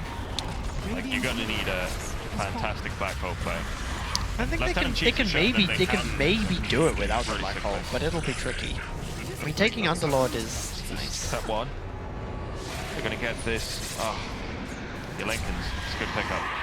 Well, at least now they've gotten rid of Lincolns. Swampers finally happened, but Disrupt there for the defense. Lieutenant Cheese hoping to get something. While Spectre's off on the sidelines. Still no Black Hole? Yeah, no. They're just too tanky on the dia between them. This is dying well outside of your base. So at least it takes a little bit longer for them to walk to the base. And then maybe Tuska's respawned by that point. Tiny's one of those heroes, like Beastmaster, like Luna, that if you win the fight, they're just going to destroy the base really quickly. So yeah, it should be. There we go. We've got GG called by Lieutenant Cheese. It was a great game, but just the draft was too strong from the Dire team. Well, that was very good. It was lovely to see a commanding set of performances, but we did also see a lot of good plays from the losing team, and I don't want to like that. Oh, absolutely. There was definitely some good Tusk players, some good sort of counter plays when they were starting to group up, but in the end, those draft too strong. Yeah, and Enigma was good as well, although didn't really have the opportunity to get the Black Holes off against Sansa. Yeah, I mean, it was certainly an interesting game to see. We obviously talked about a little bit of a slow early game. Obviously, that first 6 minutes was, I think that, as you said, they were respecting each other. But when they kind of, that seal was broken very quickly, and when it did, the flood came forth, and these fights were just endless. And I really enjoyed seeing it because it was just, there was just this step up in level. And their communication, even though they haven't been playing much, it was still, these team fights were coming together quite nicely. They had clear win conditions for these team fights. They knew what they needed to do, and it was nice to see that kind of both teams had that kind of like, I don't know, they weren't backing down. They were going to continue to push for that kind of win. They had very strong kind of game awareness when it comes to like the objective and understanding what it was they needed to do. We have a MVP graphic over there. Yeah. Oh, fantastic! Yeah, I agree with that. Quarter Mistress, absolutely MVP. I don't think that's debatable. Incredible play. Oh my gosh. But yeah, I was thinking more or less exactly the same metaphors of basically a floodgate being opened when that first blood hit, and then it was just like, okay, it's time to fight. Both teams kept throwing everyone just kept throwing bodies and bodies at each other, and it was great to watch. You'd love to see it, but yeah, I think we've got some stats. Yeah, I think we're ready to see some stats, exactly. Let's look into it. Ooh. We have a brief period where Sentries were in the lead, and then it wasn't the case anymore. You can see this little thing around, it was like going towards Vanguards before 20 minutes, and then up to Sentries after 20 minutes, slightly more, and then it kind of... Yeah, and then it kind of went even badly. I obviously we had this sort of underlying understanding of the drafts, but I remember thinking I don't remember it being like so even. It was neck and neck for like. It was bouncing. It was bouncing between. There were so many fights that I think it was, and they kept happening so quickly after each other that it was just like dush, dush, dush, dush. There's the net worth graph, obviously, and we see. There's a pretty substantial gap between the top two and everyone else. We have Tiny at the top, followed by Weaver, and they're very close to each other. I didn't realize how close Weaver was to Tiny. That's one thing I hadn't picked up on. But this is at the very end. I think before that, Weaver was a little bit behind. I think the player levels might tell us something, because I definitely remember sort of as things started to go in the favor of the Dire, Tiny was like, yeah, way ahead in level, and Tiny kept staying at the like important, like, you know, XP, staying in the right places for the fights, and basically felt like they were unkillable for partly because of that. And Tiny's a hero that scales really well with levels. All of Tiny's abilities are very strong. I mean, Spectre was the highest level on the sentries at level 20, and the Tiny's 4 levels ahead of that, with Weaver's 2 levels ahead of that. I mean, the Spectre being only just ahead of the Silencer, I think that puts it into perspective. Okay, let's now look into the items and the builds that we've seen. Obviously, there's a lot on your screen here. Was there any kind of singular items or kind of like item spikes which we thought were as though like very impactful throughout this game? I think having Blink on Tiny is very important. Yeah, Blink on Tiny is huge. Plus the Echo Saber, that's just so much burst damage. Yep. The Wraith Pact and the Pipe, I think, hit a very good timing for the Enigma, and that was when the Radiant were taking some fights that were going quite evenly. So I think that may have been a big impact, at least keeping them in the game somewhat. I think Enigma's build was correct. I just don't think that the draft was right for it. And obviously that sometimes happens with a hero that you pick earlier, and then later on the draft kind of goes not in your favor. But I liked both drafts, but I think you were right in saying that I think you recognized it quicker than I did, that the Vanguard's draft was just better against what Sentries had. Yeah, it was a really good draft by Quartermistress, I think was the draft, right? Yeah, it was Quartermistress drafting against Lieutenant Cheese. Really earning that MVP. Yeah, absolutely. But yeah, I think we're moving over to some clips now. I think we'll just, if you can just kind of talk us through what we're seeing on our screen when we do transfer over to these.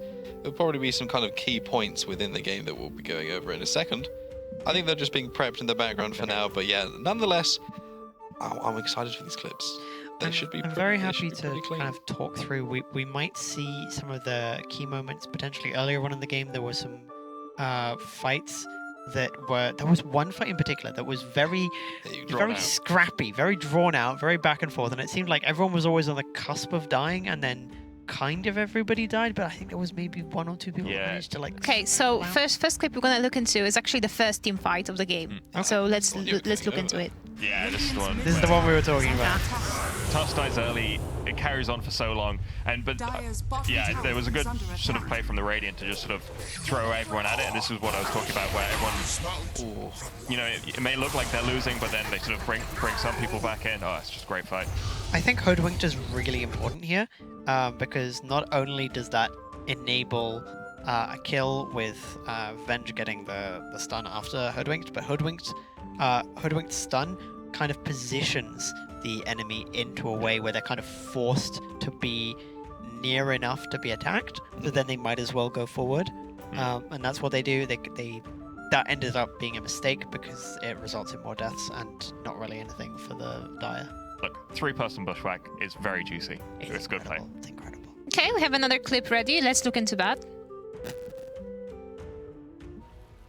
Okay, this clip has a little smoke going on from the Dire. The specific one. Oh, yeah. Coming up to meet the Tusk. Yeah. Sorry, the Tiny. This one is very much more in the favor of the Dire. It's not very much time after it in the grand scheme of things, but you can see already there's quite a significant advantage in the strength of the Tiny compared to in the previous. And it shows how the teams were playing well as a team. So the Radiant were trying to get that pick off. They were unfortunate to actually end up connecting with the Tiny, who was hard to kill, but the Dire team were immediately back there to help the Tiny. So it was, really great sort of coming together from the teams just in favor of the Dire because they were ahead. Was that at the same position they were trying to get a pick on the Weaver, or was that later on? I can't remember exactly when it was. I think that was later on, but I'm not sure. Okay, and I think the last clip we're gonna see now is the final action, I think, of the whole match. Okay, this one was the one where you mentioned the Lincolns being quite impactful. We have a very unfortunate situation where kind of everybody's kind of pushed around outside the disruptor spells, which, even though they didn't catch people in them so much, they kind of forced an area around where you couldn't really interact, and people were kind of forced away. Everyone was isolated, and it was very much a very powerful zoning tool. People often talk about zoning. It's kind of like a joke for when you miss your spells, but sometimes it is genuinely very important to be able to control where people around this big circle that you can't walk through. You're then retreating in different directions, and then you're easy prey. I mean, that's exactly right. Basically, what happened, as far as I can see, is basically what Grace said. I just add a little bit that when you're that far behind, Radiant really need to target one hero, and because of that zoning, they were split up in a way that meant they couldn't target one hero. The interesting thing about that is I absolutely did not recognize that was happening the first time I watched it. When I saw it, like, kind of trying to analyze it, I'm like, wait a second. They were on the wrong position. Why is that? Oh, the big circle that I couldn't walk through. That makes so much sense. But yeah, area of effect, controlling that space is really important. And as we saw in all those clips there, it was used really well by the side of the Dire. And it was, you talked about it, there was a lot of countering in this team composition that they built. And it definitely worked out in the end. I mean, the draft was an AoE draft. It was kind of a teamfight draft. It was a scaling draft that was less reliant on the late game than the Radiant draft, because instead of Spectre, you have Tiny and Weaver, and both of those can do more fighting in the early and mid game than the Spectre can by a quite significant margin. Yeah, I was sad not to see the Axe come out, but otherwise, they did what I was looking to see. Well, they were buying it. But yeah, is there anything you could, obviously, because we finished with that game 1 now, we're kind of excited for the rest of the season. Is there anything you kind of want to see change for game 2? I want to see the sentries kind of react to not exactly mistakes, but are kind of now increased understanding of the sort of draft that the Vanguard are likely to put out. I want them to kind of I want them to think more carefully about their bans. I think there are some. There are still some of the bans from the previous game that you might want to keep the same. But I think if you can kind of prevent the same situation happening where you want to play Enigma and then you get silenced, if they can prevent that, I think the game will be going in a lot better way. Do you think Tiny itself was kind of a major problem, or do you think it was just kind of how it fit into that team comp that made it so strong? I think it's a bit of both. So as we talked about the timings, Tiny comes online early and can really carry through and punish the slightly greedier lineup. But also, Quartermaster just played it really well. I said that at the beginning that Tusk might have been like a strong counter in the laning phase. Didn't really play out that way. Maybe because I don't know what I'm talking about, or maybe outplay between players. But anyway, Grace, you're gonna... I was just gonna say that in some drafts that are slightly more focused around the Tiny, it's more of a draft issue. But in this draft, it was just the Tiny itself. There are combinations you can do with Tiny that are pretty much unkillable or that are much more high damage. But this one, the Tiny was just kind of doing normal Tiny things, and the other heroes weren't really there to make Tiny stronger. There wasn't really any kind of buffs. They didn't have like a Magnus or anything like that. But they did have a very effective draft. And I think everybody in that draft kind of fulfilled the purpose they needed to for their own role and to kind of work well in a general teamfight sense. So how would you guys compare this match to what we saw in previous years in this tournament? I think it was a very good start. I think it was... Yeah, it was a bit less back and forth. I feel like when the ones I've played in have been a bit more clowny, possibly because of my, I don't know, my teams or whatever, but definitely, this was definitely, the Dire team took a lead and sort of just rode it sort of carefully, correctly in a lot of ways, whereas, before we've seen a lot of back and forth, a lot of throws on the high ground, so I'm hoping to see a few of those in the next game. I think this one looked a lot more like a pro game. I think the MMR was higher, and I don't mean to any disrespect to you or... It's absolutely true. Oh my gosh. All right, incredible play. Yeah. Really clean on both sides. Yeah, very. We are ready to see the highlight reel of the first game. Fantastic. Radiant's middle tower is under attack. Dire's bottom tower is under attack.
And that was it from the first game of the 2022 Crown Cup. Absolutely clean. If there's any kind of closing remarks for game one, what would you kind of close it out with our casters here? I would say that the reason the game played out the way it did wasn't because the Radiant played poorly, it was because the Dire played well. Looking through the game, I was looking for any kind of mistakes or poor decisions the Radiant made, and based on the information that they had, I really couldn't find anything. I think they did really well, and I hope that they can kind of come back in the second game so that we can see a close third game, and so that they can really demonstrate their potential, because the draft was not in their favor. Yeah, I basically echo that, basically saying that the Radiant did play well, but they had to play like a level above in order to win with that draft, because they basically had to hold on for a long time, and that's really difficult to do against especially someone like Tiny. The draft would have been very good in another situation, but up against the draft that they were playing against, Tiny was very difficult for them to deal with, and the things that they were trying to do to cause problems were very much hampered by Disruptor especially, and also Silencer to an extent. I think we underplayed the Disruptor initially in the thing, because we talked a lot about the Silencer ult, but the zoning and the various spells, especially Glimpse. Glimpse is always kind of very impactful. Yeah. Thank you very much for supporting us in the first game. We'll be shortly going into the second game, but first, we're gonna have a short break, starting with a diversity video that we've prepared to explain a bit about female and non-binary inclusion in video games and esports, and then a short ad break. So see you guys very soon. Where there's gaming, there's competition. And competition at a high level brings big crowds. Video games are universal, and their wide variety means that there's games for everyone. Doesn't matter who you are, you can game, and with enough dedication, compete at a high level. I've played and watched this since I was 15. I thought that like the game itself was fun, and then I watched pros play it and realized how like smart you could actually play the game. And I kind of like the simplicity of it, I guess. Like in reality, like CS:GO is just guns and like a few grenades, and the things that people are able to do with it at a pro level is like incredible. And even at just a higher like non-pro level, like it's simple, straightforward, but people can still take it like super high. However, studies show that women comprise 35% of esports players, but only 5% of professional players.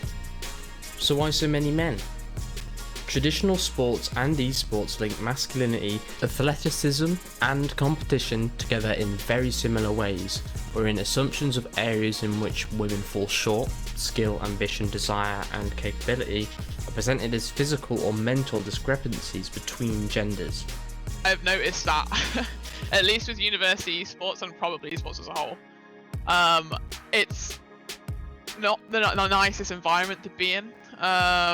Like people are a lot more toxic, and there's like almost being like a woman in that space, like that's overpopulated by men, feels like I had to prove myself, even though I knew that I was capable of standing in for that team. Like in fact I was probably a higher rank than them, but there's that immediate pressure of like, right, I'm the girl who's a stand-in, I've got to prove myself more than I usually would, and it just adds this weird pressure that is just uncomfortable, I guess. Factors such as online abuse and harassment may prevent women players from developing their self-confidence, resulting in their becoming trapped in a destructive cycle wherein they perceive themselves as outsiders to gaming culture and are discouraged from professional play. This 2022 meta-analysis on gender in esports suggests that attitudes towards females in esports leads to a vicious cycle. My hope is that in like the next, 3 to 5 years, that we start seeing more women pop up in main rosters. Emma Catfish Brown and Ruby founded the Dota Valkyries, a group that provides a platform for female creators and helps them carve out their own space in the Dota scene. The chance for growth at the highest level of female players in Dota through a healthy competitive environment where players can push each other to improve. They offer assistance with creating spaces, tournaments and events that support and represent women at all levels. So we have a new tournament coming up in fact, next month. So it's going to be on December 10th and 11th, and it's our first foray into North America and South America. Traditionally, our tournaments so far have been in EU, so in the EU region. So this is going to be our first one in those new regions. So how can women get involved, and what can we all do to help? There's a lot of different steps you can take, either by partaking in tournaments like ours, or with the Eva League sort of co-ed tournaments, which are, sort of, we hope to be the stepping stone, towards a pro play, especially with, that's kind of how we want, the pro teams to look like, in the next 3 to 5 years. Maybe that's optimistic, but it would be great to see that sort of gender split then. But as well, just ways that you can help out every day with your friends, make sure that you're speaking up if you see any sort of sexist behavior, especially in pubs, and there's a lot of women who are afraid to use their microphones, myself included. You can find out more about the Dota Valkyries at their website, www.dotavalkyries.gg. Esports is for all, and from everyone here at the Crown Cup, we want to celebrate what women have to show.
short break to 2022 ECP, the Crown Cup.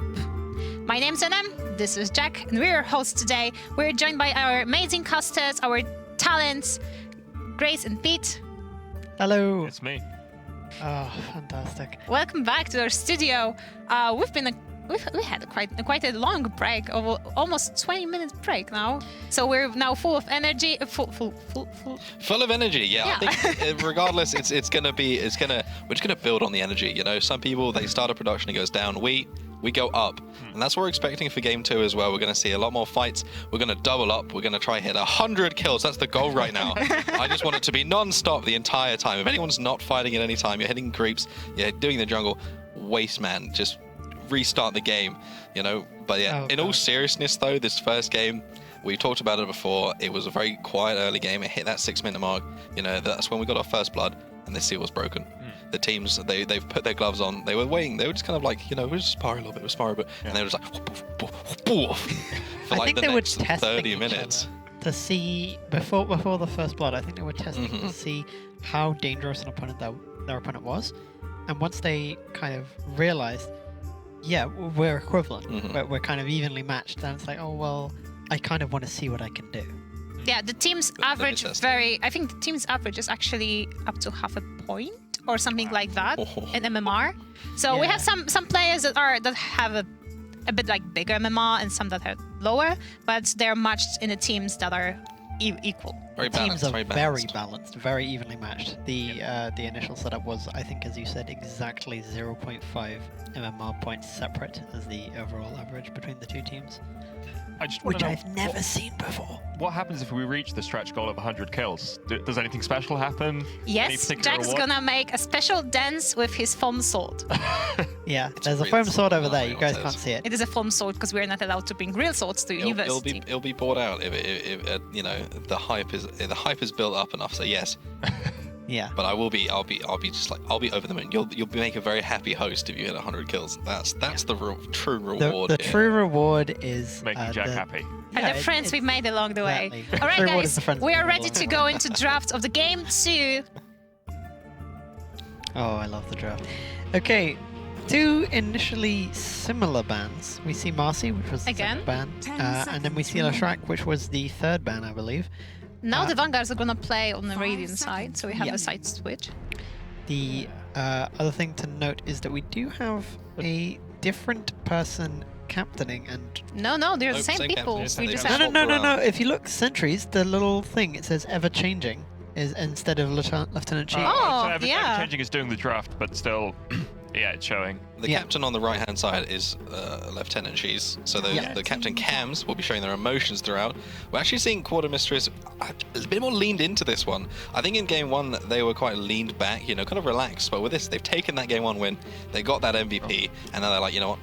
Oh god, I've just realised I'm leaning forward. I'm kind of like, alright, let's see what we can do. A tiny cosplay. Intensity. So we see the Enigma ban on the Vanguards, which is interesting to me because 5 seconds. No, it's not. Sorry, I got confused by which team was which. No, it still is. It can still be interesting. But yeah, so they actually thought the Enigma was very strong, but they still want to ban it out against Lieutenant Cheese, even though they didn't end up winning the game. I think it makes sense. It was clearly a comfort pick, and I think it was only weak because of the. And we have a Crystal Maiden. You love Crystal. We love Crystal Maiden. Esports content production favorite right here. This is one we've seen a lot, but we talked about it previously and kind of some of the things that we've gone over. Yeah. It's one of those heroes which needs a strong team around it. One thing we have noticed in previous years, Crystal Maiden was generally played by somebody who kind of specialized in that. We had Cleaver Guy for many years. Excellent.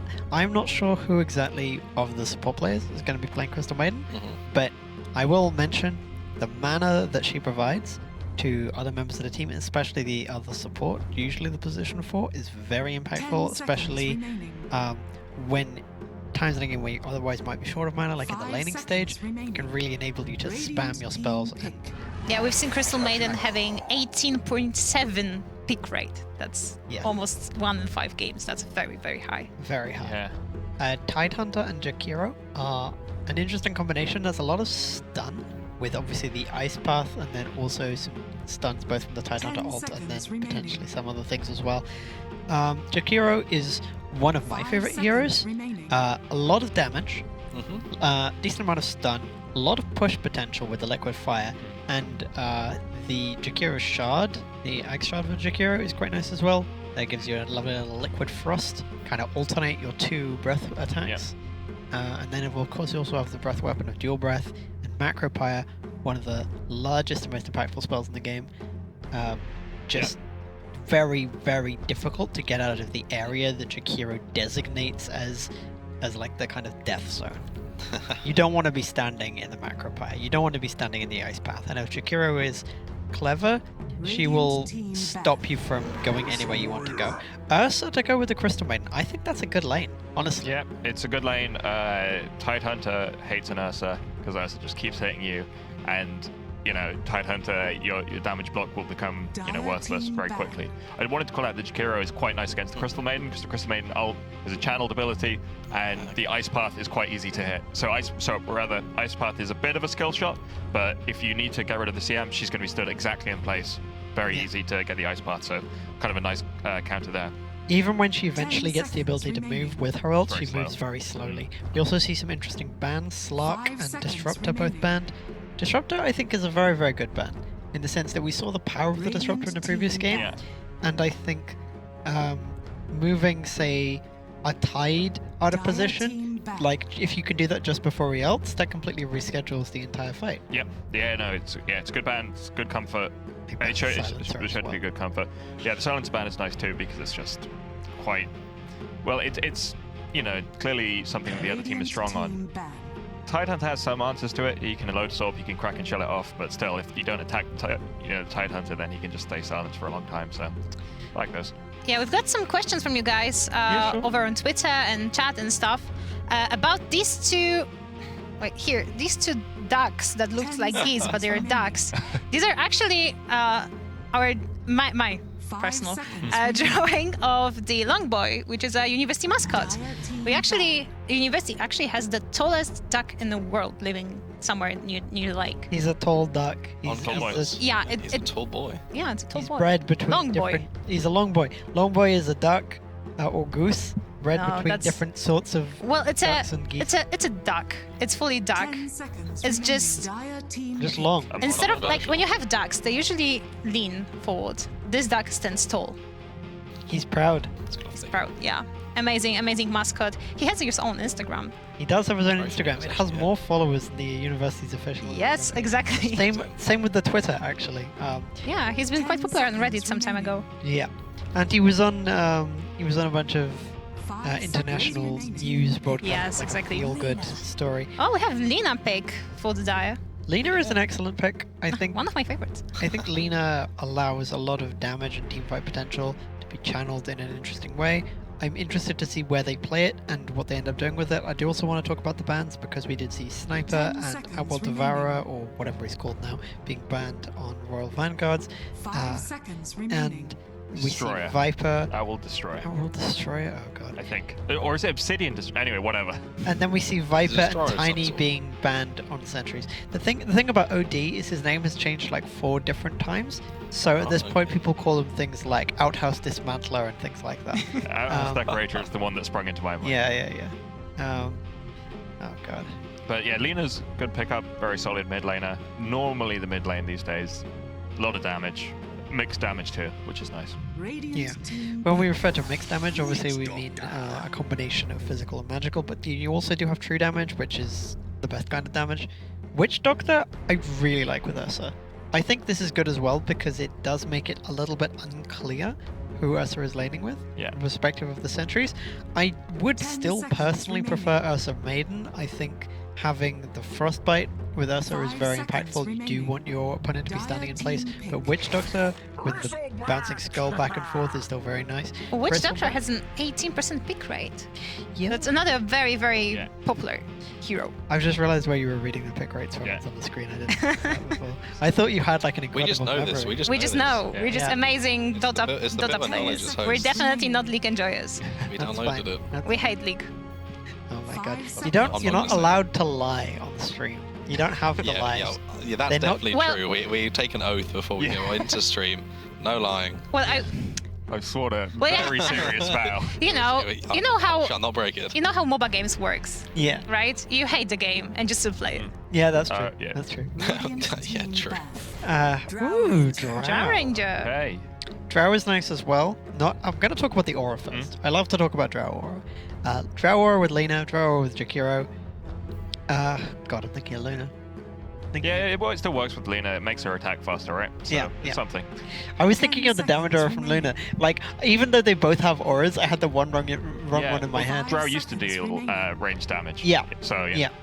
But yeah, no, this is quite nice. They've got the Tidehunter to stand up front. They've got Georghiou to sort of hold people back, and just Lena and Drow are going to put so much damage in from the backlines. So Ursa is going to want to get an early blink, I think, and then if Ursa can have a good game and get onto those backlines, then it's going to be difficult for the sentries. But if they manage to stop us from getting to the backlines, they're just going to have so much damage from the backlines. Just to bring us back to the Bristleback, just for players who are kind of more new to the game, what does Bristleback do in the game? What kind of position will he fall under? Most likely position 3. He's a very tanky guy. If you're attacking from his back, from his bristly back, he takes less damage and also can damage you with his cool spray that comes out. He has a viscous nasal goo, which is both the stupidest named and most disgusting spell. He literally has a cold, and it's really strong, and he just sneezes on people, and it's really gross, and they get stuck in his goo. And it's an incredible spell. We have a Batrider ban. I guys think it's Lena support because they're banning PB and Primal Beast and Shadow Fiend, PB and SF. So that's that looks like they think there's a mid still to be picked, which is interesting because if that's the case, I'd be looking at a Viper. Viper is very nice. Viper is banned. Is it? Yep, you're right. Ignore me. Viper was banned off before the Bristleback was played, but that would be a good pick. Yeah, it's good against the Tidehunter, which is probably why it was banned. Basically, the break is what I was looking at. The break is basically just turns off passives, and he can put something on the ground to turn off passives, which is very strong against the Ursa and the Bristleback, who both have very important passives. So a smart ban to get rid of it. Yeah. Yes. Although it was them banning for their Tidehunter, but it's still for the same reasons. There's just so many counters and overlapping. Yeah. It's 4D chess at this point. It is because they banned it because of the negative effect it would have on the Tidehunter, but then that enables Ursa and Bristleback, both of whom were picked later, to then be free to not be broken by the Viper. Although there is other break in the game and there are items you can Not get many with on that. heroes though. No, not many on heroes. My question about the Drow: how easy is it for the Radiant Royal Vanguards to get on the Drow in the backlines? Obviously, when you're close enough to Drow, it does disable some of her power, makes her weaker in the amount of damage that she puts out. Bristleback's not very good at it. Like I say, Ursa can get a blink, but yeah, they don't have very obvious people for doing it. So Batrider's a good person who would get a blink and do it. Visage is a less obvious ban for me, but you could see. Like, I'm surprised that we're not getting rid of the spirits here. The spirits feel like they'd be quite nice. So spirits for less experienced Dota players refers to basically any mid laner who is very mobile. So it's mostly about Void Spirit, Storm Spirit, Ember Spirit, but Puck is also like an honorary spirit. Honorary Spirit. I like that. That's a good title. Earth Spirit doesn't really. I mean, it is a spirit. It's just not what they're really looking for. He's not really normally a mid. Like it's sometimes a mid, and it's very powerful if it's the right game for him and the player knows it. Then Earth Spirit is an insane mid, but less common, bit more niche. Yeah, one thing I noticed during this draft is they really kind of used their reserve time much more efficiently. These earlier picks were going through much faster. The bans themselves, I don't think they needed to really dip into their time. So they've saved it so they can kind of build this comp with more thought in the later stages. Ideal. Queen of Pain. Bob's a bit of a spirit. She's got a blink. A bit of a spirit, just a little bit. Queen of Pain is very, very good in this situation. I think she's ideal at getting behind the Drow. I think she's ideal at repositioning herself so that she can catch as many of the enemy team as possible in wide and impactful spells that can kind of force them to be in a place where then it's easier for Ursa to attack. You can kind of force them into the AoE of Bristleback. You can kind of force them into Witch Doctor spells. Maledict with Queen of Pain works very nicely. Queen of Pain is a very lovely combination with Crystal Maiden. Honestly, I think Queen of Pain kind of makes everyone else on the team stronger, not because she provides them an aura like Crystal Maiden does, but because the damage that she puts out is an AoE and is very high, and she has the maneuverability, the damage over time, and the high damage scaling potential to deal with what the enemy team This makes sense to me. Undying, but yeah, you were right about all of those things. The one thing I will say about Quap is that they are looking a little light on teamfight on the Royal Vanguards. So I think what you were saying was right, Jack, and obviously what you said, but I wanted to hone in on the time you were talking about. The reserve time, I think, was used a lot. Basically, it seems like they had a better plan. They knew what they were doing at the beginning, and were a little less flustered by some of the picks. Well, maybe not flustered is the wrong word, but basically the draft looks a lot better for the Sentries. Yeah, no, and that's what we want to see. Yeah. It's hard to lose a game one in a best of 3. It puts a lot more pressure on you. The impetus is now on you to kind of come back into the series. And the fact that they are already showing in draft, they're feeling that confidence, they're a bit more prepared going into this, and they created a more cohesive draft. It builds my excitement. Yeah. I mean, I'm saying 100 kills, but it could happen. Yeah, we really want to see some good comeback this round to have a third game, the deciding game. I'm very excited. I think it's gonna be another very equal game. Like I feel they the team comps basically counter each other very nicely. What's your opinion on the topic? I think it's very interesting. I think there's a lot of good thought that I've put into making sure that if there's something on the enemy team that they're concerned about, that I have an answer to it. I think it should be more balanced than a previous game. There's nothing I see that's instantly, oh, well, this will absolutely destroy this. And I'm curious as well about the Undying. Obviously, that was the last pick. I haven't fully thought about it yet. Undying is a very strong hero that I really like. Has a lot of very impactful spells. Tombstone is usually kind of viewed as his ultimate, even though it isn't actually, just because the cooldown is I need to cut the conversation sadly because we are getting into game 2, and let's see how the game rolls. I still have questions about Undying. Yeah, I think Undying's a solid pick. Ursa's quite a good Tombstone hitter, but he has to reach the Tombstone. 30 seconds Quap to battle. has a damage attack speed talent, so they definitely have answers, but I think a lot is riding on this Quap. She needs to be a Tombstone hitter. She needs to be a Drow killer. We've seen the Quartermistress can do it, but I think there's a lot of pressure. They're engaging on the Undying, and they've maledicted him. I don't think that should be Undying gets out. Looks like he's gonna be alright, actually, I think. Yeah, they used to heal me again. Bella loves doing that. Begins. We have Witch Doctor, which makes games very, very exciting with waiting for Maledict is just fun. I like doing that. Seeing if somebody's gonna tick out or not. It's a bit like having a Venner. Yeah, Jakiro is very nice to see. Crystal Maiden's very nice to see. Pizza supporting in the off lane this time, so I think last game Pizza was nominally 5, but we want to see the Jakiro and the tied together, and then the Undying in the safe lane. Yeah, just want to make sure you've got that range. High 5 in the mid. 2 very friendly mid lane. Yeah. Lina versus Quap, obviously what we would have expected. Bot lane we have Tide being supported by Jakiro and Ursa being supported by Crystal Maiden. I think that's the Crystal Maiden and Ursa, we expected that as well. Obviously Bristle in the off lane, Witch Doctor. I think one thing I like about the Radiant draft is that the supports that I've picked are very solid, they're very good, they're very, very kind of classic supports. They do exactly what you would expect a support to do. You have healing from the Witch Doctor, which is nice, because a lot of drafts don't really end up having any healing at all.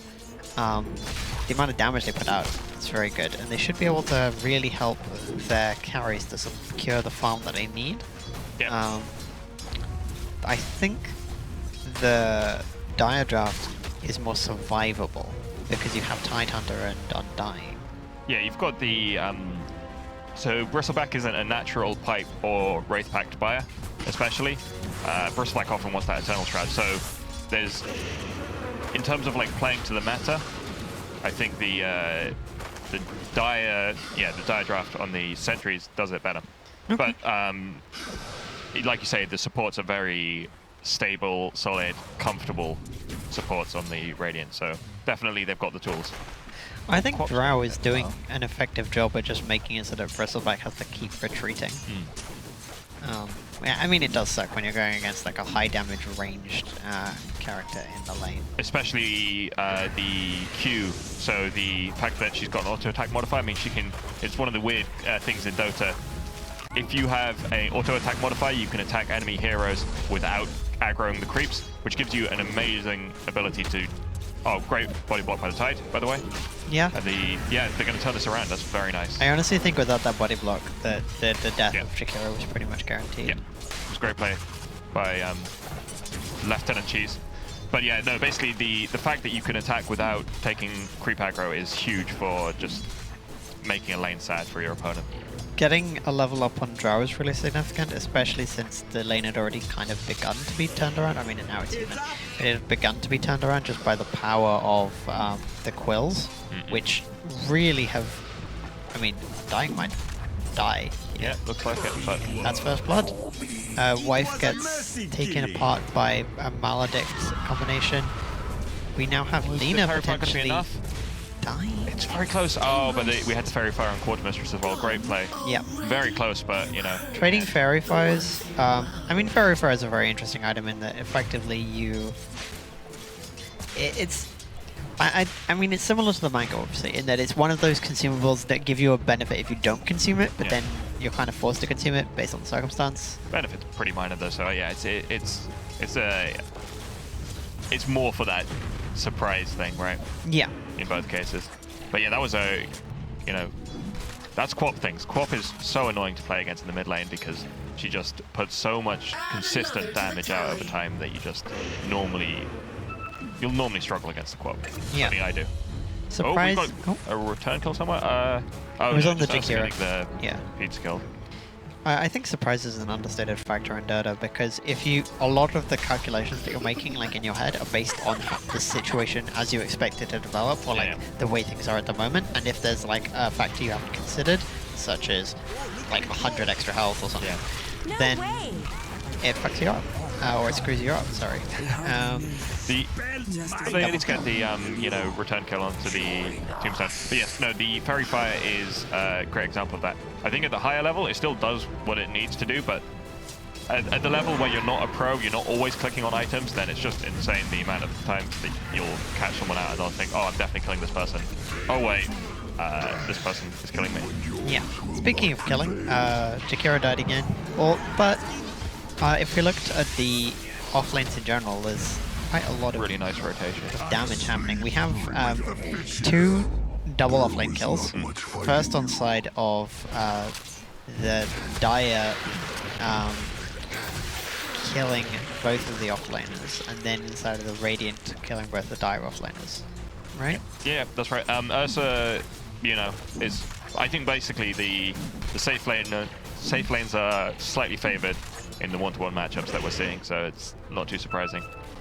The problem is that mid has gone, like in terms of CS, it's Lena's doing really well, especially considering she took a death, but it's just a little bit of a lead for the Quap, which is quite impactful. I mean, also having 30 last hits is very nice to see. It's like 6 last hits a minute at 5 minutes in. Very nice. Yeah. We also have, I think I talked about this earlier, but with the Maledict, there's the potential for a lot of early game kills. And I feel like there might also be potential for early game kills for a similar reason with the Jakiro and like damage over time effects. And CM's very low somewhere. Yeah, CM is low in the jungle and bot. Who did we just lose in top? That was Undying went down. Come in handy. Which makes sense. I mean, it doesn't make sense. He shouldn't be dying. Oh well, only because of the name. Yeah, I was making a very about it. I wasn't criticizing her play. I think everything so far has been fairly even. Like 6-2 isn't that big at this point. Oh, this is looking bad. Yeah, that was it. I love myself a bold TP, but that was a little too bold. I was ambitious. Like, at a certain point, like, yes, I understand you get TP scrolls a lot more than you ever used to, but you really want to waste one. Cooldown is important, but yeah, like when you're making those split decisions, I've made plenty of questionable TPs, because when you get it right, it feels so good. Okay, so this could be actually a chance to get this drow. I mean, that was very well timed, right? It depends how many points we have in Maledict. It looks like it's probably not going to be enough. Although, the turn back in was a little bit much. Oh, and then the rotation for Quartermistress. This is a great play by the Radiant. And that was really good. Yeah, I think it was a level 2 Maledict, so it was possibly the Drow didn't realize that and made a bit of a wrong calculation there. So that's exactly what we were talking about with calculations earlier. You could see how impactful the tombstone was, how necessary and urgent it was that they killed it, and how we did have a pause here. I think Georghiou is about to die or get in a nasty situation. Jeez, no. Actually, that's a good point. The Undying had to go top lane on account of the Ursa, because the Ursa can hit the tombstone. You don't want to be playing against each other. Oh yeah, this is the instant replay of what we saw earlier with the Drow. So yeah, the Drow got hit by, I think, two bristles, and I feel like if those quill sprays hadn't hit her, she possibly survives there. So it was, and they don't even get the bristle kill, so that's a really unfortunate turnaround. If they hadn't hit that tombstone early enough, then both Bristle and Witch Doctor could have died.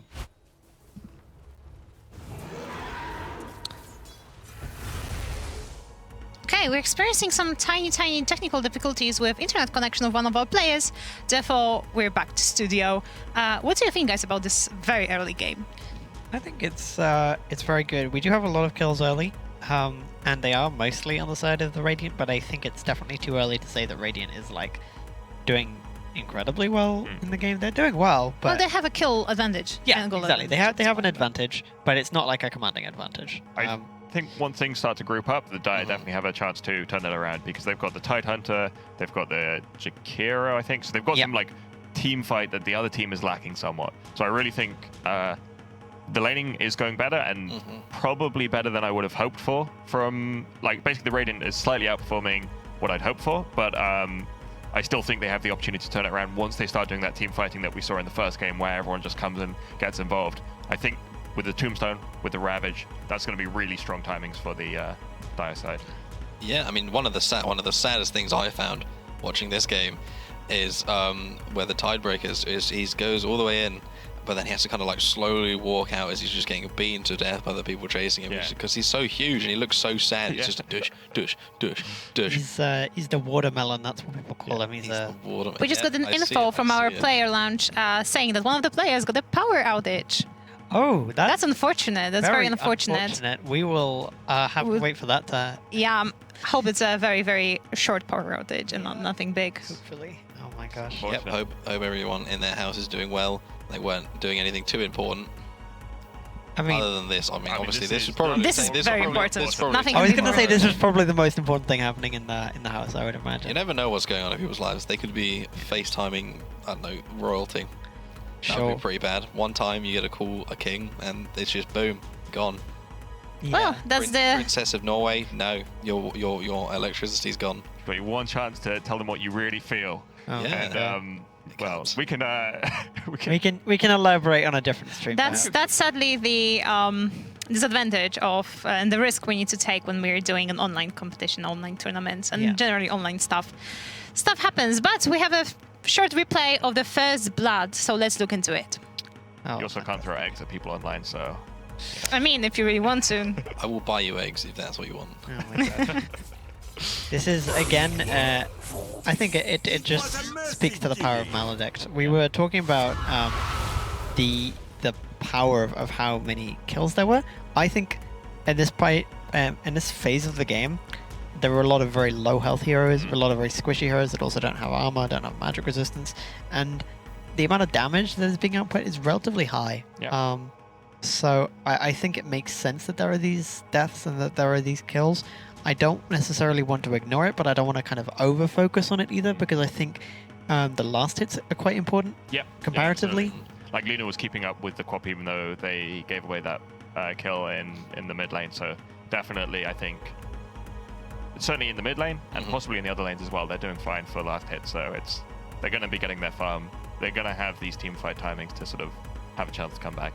I'm not like, obviously it would be better if they were winning the lanes, but they definitely have the tools. I'm not overly concerned for either team. I don't want to speak doom at all. I think the main thing to kind of examine is the way that they are playing, what kind of strategy that might lead to, like what kind of items are they looking into getting, what kind of combinations are they utilizing with their spells, who are they going on, who are they targeting?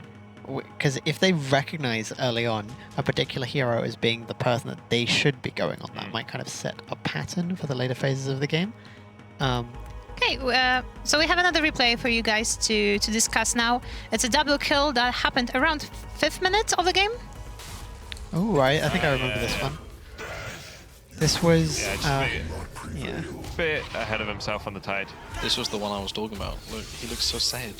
Yeah. He was trying to get the Crystal Maiden. She was very low, she looked very killable, but she was actually a masterful bait. Like I said, Tide is... She's a very squishy hero, isn't it? Yes, yeah, she is, absolutely. But Tide... There are certain things that make Tide sad, and Ursa is one of them. So Tide, you can often think that you're unkillable, but because those Fury Swipes stack up, you're still going to take a ton of damage there, so like, you're not that unkillable. So that's definitely something I've fallen into many times as a Tide sort of... As a Tide expert. Yeah. Enthusiast, I like it, that's a good title. Yeah, so we will be returning in about, returning to game in about 5 minutes. We got a little bit of information that they're working on a fix. So, that's good. It's a contacting good start, the national electricity grid. They're fixing it. They've actually they've gone out and they've fixed the national grid themselves. They've gone, you know what? I can do it. They've revved up their own generator in the back. Yeah. Not content with being good at Dota, they're also master electrician. Yeah. Well, you need to... One of those key life skills. Yeah. But yeah, we're here today, obviously, for those who are joining the stream maybe now, you join halfway. This is the Crown Cup, and they are playing for the Crown Cup. It's a beautiful trophy. It will be the winner of this best of 3, currently 1-0 to the Royal Vanguards. This is the Crown Cup itself. Absolutely beautiful. Kind of pristine colours. It's the way that the yellow kind of complements the red. Just mixes together. See, look how happy that little dino is. Oh yeah, do the happy dino again. I love the happy dino. I like it when they do that. Okay, so we're gonna have a short break now. We're gonna see a short video about diversity in esports, which I'm very excited about. Because just a reminder, this is our first as esports content production module here at Union of York. The first competition that we run between females and non-binaries only, which is a big thing, I guess. And also, this module is mostly, we mostly have female and non-binary students for the first time in history. Yeah. Which is an amazing thing. So let's look into the video.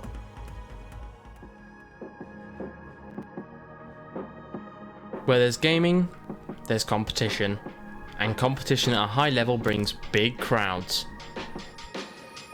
Video games are universal, and their wide variety means that there's games for everyone.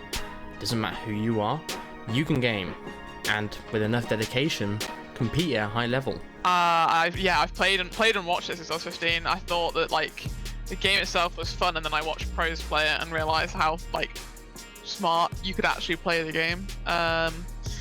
And I kind of like the simplicity of it, I guess.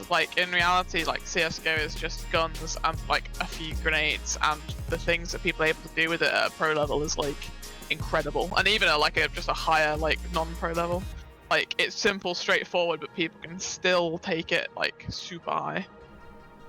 However, studies show that women comprise 35% of esports players, but only 5% of professional players. So why so many men? Traditional sports and esports link masculinity, athleticism and competition together in very similar ways, wherein assumptions of areas in which women fall short, skill, ambition, desire and capability, are presented as physical or mental discrepancies between genders. I've noticed that, at least with university esports and probably esports as a whole, it's not the nicest environment to be in.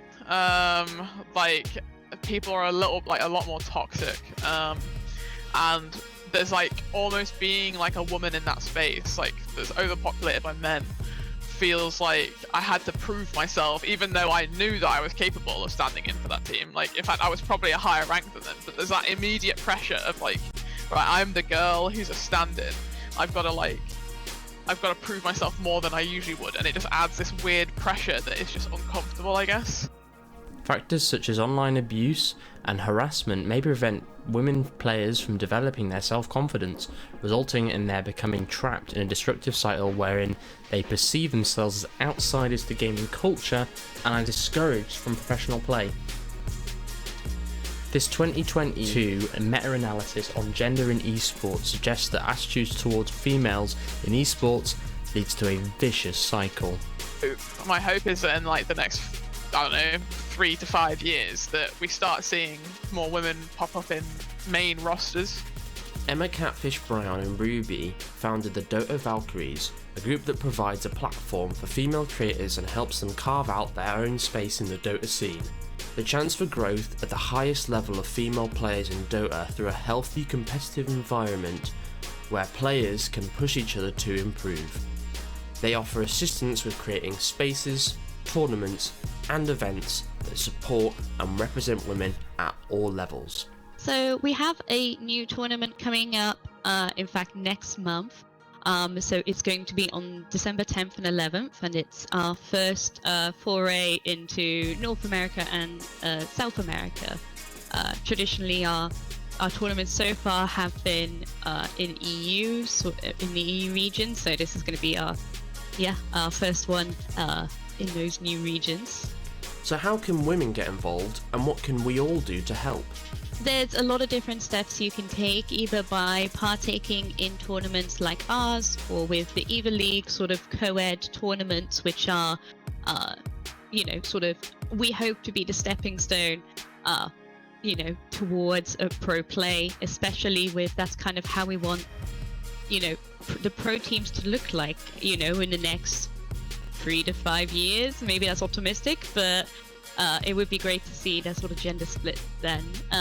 But as well, just ways that you can help out every day with your friends, make sure that you're speaking up if you see any sort of sexist behavior, especially in pubs, and there's a lot of women who are afraid to use their microphones, myself included. You can find out more about the Dota Valkyries at their website, www.dotavalkyries.gg. Esports is for all, and from everyone here at the Crown Cup, we want to celebrate what women have to show.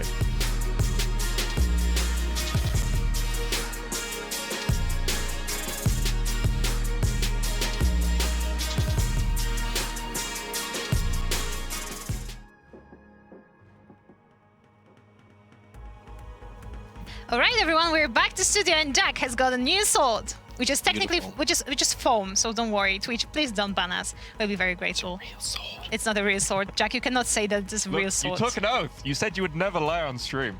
That wasn't Is a it lie. a real sword? What is a sword? Let's go into like a philosophical debate about what Jack? are swords. Okay, Jack, thank you very much. You can now leave the stage. We're gonna go back into the game very soon.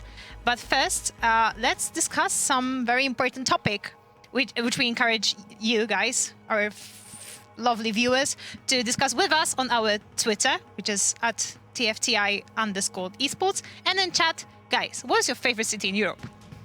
We have to start with Pete.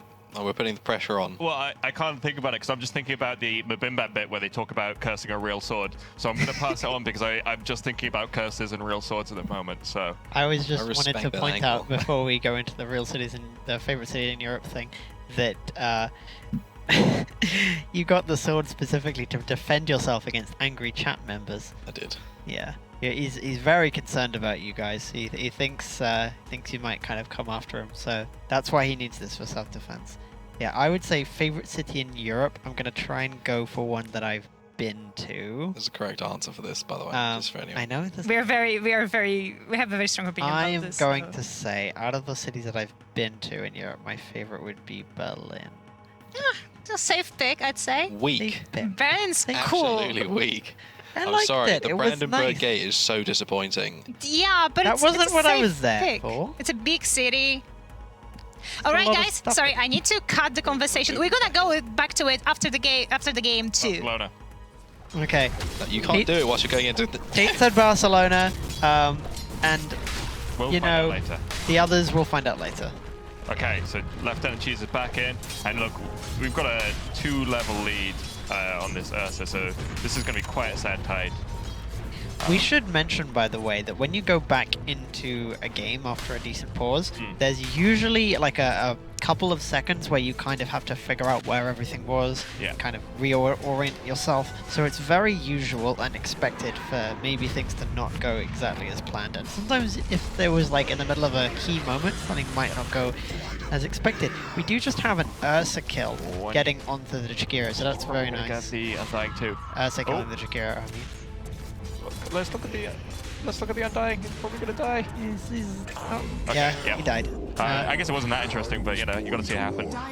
I was gonna say it can go the other way though, in some sense. Basically, the Dire team have had 5-10 minutes to sort of take stock, work out what's going wrong, and try and sort of basically mitigate some of the momentum that Radiant has at the moment, which is quite strong. But it's not a huge net worth lead. 1k is certainly not insurmountable. We are also seeing some neutral items starting to be picked up. I noticed an Arcane Ring and Possessed Mask both being picked up, I believe, for the Radiant. We also see there's kind of a flank going on around this side. A very sad single skull of Lina. Oh, the burst spike gets in the way though. Yeah, this is really tough. Oh, Lina dies. That's very impactful. And in the bottom lane, we've got the Tombstone up, which means that we might actually see some return kills onto finally getting this Ursa go down, I think. I mean, he has a magic stick. Yeah, with the stick and the gush, you should be able to finish him off. Yep. There we go. Ursa dice. That's very important. That's 2 for 2. Lina and Undying for Crystal Maiden and Ursa. Yeah, I think this is favorable for the Radiant. Sorry, the Dire, because I agree. They're a little bit behind, so taking even trades tends to be better. Yeah. We also see 47 and 7 or 48 and 7 for Quap. So that's like almost exactly in the same position as the Lina, but she's now kind of farming. Lina isn't right now, so she's starting to pull ahead. Invis Rune spawn top and a purchase of the Tome of Intellect for Crystal Maiden.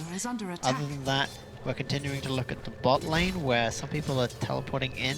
There's going to be 3 people on the side of the Radiant in the bot lane, including Crystal Maiden, Witch Doctor, and Ursa going up against, at the moment, only Jakiro holding the fort, although there are at least Tidehunter nearby in the... Tidehunter's maxed out Axe Smasher. Tidehunter's just looking to make some recovery farming. Like, I noticed early on that there was, more points in Axe Smash and only one in Kraken Shells. This is definitely Tide's plan. Yeah, so basically that's the plan that they're going with, and it's a pretty good one. You see now, top of the last hit shot. Might be worth switching over to net worth to give us a bit more of a vision of, how the different... Yeah, there we go. That's nice. So yeah, Tide is doing the best on the Dire, which is, not exactly where you want to be, but Tide is definitely someone who can use that money and be the centerpiece of the team, as you might expect from the captain. Oh, win probability is currently showing RVG as or Royal Vanguard as 58%. We did see a Tumbler's Toy being picked up actually by both teams and the neutral items, as well as one other neutral item. Tumbler's Toy is really nice for a Tide. Into that. But yeah, no, I think it's 58%, seems about right. They've got a strong lead, but nothing, crazy. And as I've mentioned a few times, the comeback potential is certainly there for the Dire with the team fight. Ursa is close to his BF, by the way, although he does get caught in a stun, followed by another stun, followed by a macro pyre, followed by Ursa going magic immune or untargetable, but he will still die. It's not magic immune, but it's huge amounts of damage reduction. So and because there's a little bit of time for the anyway, we're still getting more kills, but that's a great fight for the Dire. Really good stuff. You were too busy correcting me to notice that 4 other people died. It's but yeah, no, it's just I was wrong because it was quite interesting because Laguna Blade. The animation happened whilst Ursa was still stunned, but there's that little bit of delay on the cast before the damage actually goes through, so the Ursa was able to get the ult off. Crazy margins, but still went down eventually. So we ended up seeing a lot of people die, and now it's 15-9, which I would argue is actually slightly closer for the Dire than it was, even though there's still a lot of people on the Dire dying. If you're trading evenly, then that differential becomes smaller. That's just maths. Yeah. Ooh, instant replay. Yeah, replay of presumably that fight down there. So yeah, we see this brilliant setup from the Dire, like Lina to hit that initial stun, and then the follow-up from Pizza was just perfectly timed. really good play from the Dire there. The Jakiro did really well and then almost survived, although obviously did not. Yeah. Then we see Tide and Bristle going down as well as Witch Doctor, so we end up with 4 dying on the side of the Radiant and only 2 dying on the side of the That's right. And we get to see that, what I was talking about, which is Drow and Lena just pumping in damage from the back lines. You have to get past the Tombstone, you have to get past the Tide, and I think, I'm hoping that this is what we're going to see for the rest of the game and we're going to get ourselves game 3. A lot of long range damage. Also, we saw the Lance, Seeds of Serenity, and Possessed Mask all being found by Expose the Bristleback. I'd also like to point out the role that the Jakiro has been playing so far. I think has been very impactful. Very good targeting with the stuns and with the high amount of damage through Macropire. That fight without Jakiro would have not been at all similar. Yeah, the follow-up on the stun was just really well timed as well. It seemed like very little layering on the stun, so... Yeah, it was timed very well that as soon as the one stun ends, the next one begins. Jakiro then gets Crystal Maiden caught in everything. Maiden should just tick out here, especially with the... Yeah, Maiden doesn't. Out. Nope. Looks What? like she's fine. What? Incredible. That looked so close. But yeah, no, it was well played. Just not quite enough. I wanted Maiden to tick out so I would be right. Oh no. Oh gosh. But yeah, we're seeing pretty even across the board. Dire taking a small lead now, but you know, it's much of a muchness. Oh, okay, so Order Mistress on the Queen of Pain is interesting. Quarter on the quad. Yeah. Quarter on the quad. But I mean specifically that I think she's doing quite well. At the same time, Ursa has overtaken her, which is good. That's kind of what you want. The farm distribution on the side of the Dire is a little curious that Tide has so much compared to Drow. It's kind of common these days for the offlaner to be a bit of a position one. That's not really what Tide is, but certainly Tide can, have a better laning phase and make a lot out of it. So I'm not too worried as a Dire fan for this game. Only not because of bias, not because Pizza's my friend, but because of wanting a game 3. You know you didn't need to tell them the Pizza was your friend, right? Look, I'm not going to lie on stream. Yeah, unlike some people, we have a commitment not to lie on stream. I made an oath. We did make an oath. We swore on the round table by Galahad and all the other guys. Oh, Drow gets a kill on the Bristleback, and I think Ravage is still up. Now that's a nice Ravage, a 3-person Ravage. You'd love to see it. And now very low people dying, behind the tower. Just gonna run at them, feeling very strong, and hard to argue. Might tick out to the Maladin. If they do, it's still super worth it though, because they've got so much damage on Quarter Mistress and got the overkill, and gets back to base. Oh, that's Maledic. Dies in base. Oh, Maledic. But yeah, you were right. It's still worth it. Illusion Rune and bot being picked up by the Tide, I imagine. So I think with the way this game is going, like, Ursa's doing really good to stay up with that, and depending on what items Ursa's going, we'll sort of see how they're hoping to deal with this team fight. Like I say, they want a Tombstone hitter, which can be Ursa or Quap at level 15, but they also need someone to get out to the backlines. So both Ursa and Quap need to be making like really good plays. The Bristleback can't really do that. The Bristleback just runs around like a bit of a dork and can't make big plays. It's just, you just want to not be ignored. I'm not sure if I said this before, but I really actually like both teams, their composition that they've gone with. I think they're both very powerful. The Ags on Witch Doctor performance faster than average. That's pretty fun. Agshard is, it's a powerful thing on the Witch Doctor, giving you a second bit of that ult and also allowing you to sort of save yourself from certain things. So you've got some slow moving things which you can dodge, like the Ice Path, like the Ravage. Very, very nice pickup. We noticed a smoke that didn't really amount to anything.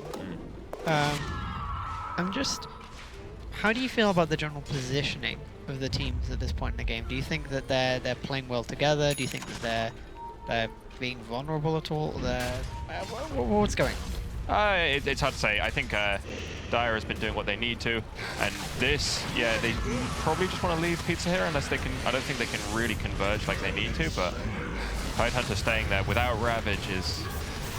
But we've got the Wraith Pact, which is really nice, really critical. I mean, Tidehunter, the thing about that fight is Jakiro doesn't ever really live, and Tidehunter only sometimes ever dies, but like, you can't really get anything out of that fight other than having your own Tide. Okay, Ravage is up though, and they are not acting like it on the Radiant. Yeah, that Look was at that. bad positioning from the Radiant. Completely ignoring the Ravage, which they maybe believed was still on cooldown. Yeah, I think basically from what happened in the other fight, they had a feeling that it was down, but it was back up like just then, so you know. Yeah. And now look, oh, that's brilliant play from the Dire. They're going straight into the Roche. They've got the Macro Pie, they've got the Gush minus armor, they've got a lot of physical damage. This is a good play. They've also got a lot of really nice skins. Well, I guess that's important for Hank Roche. Got to distract him. Yeah. I'm looking forward to. Hopefully, do we have Yules yet on Jakiro? Is that part of the plan? I'm not sure what Jakiro would go.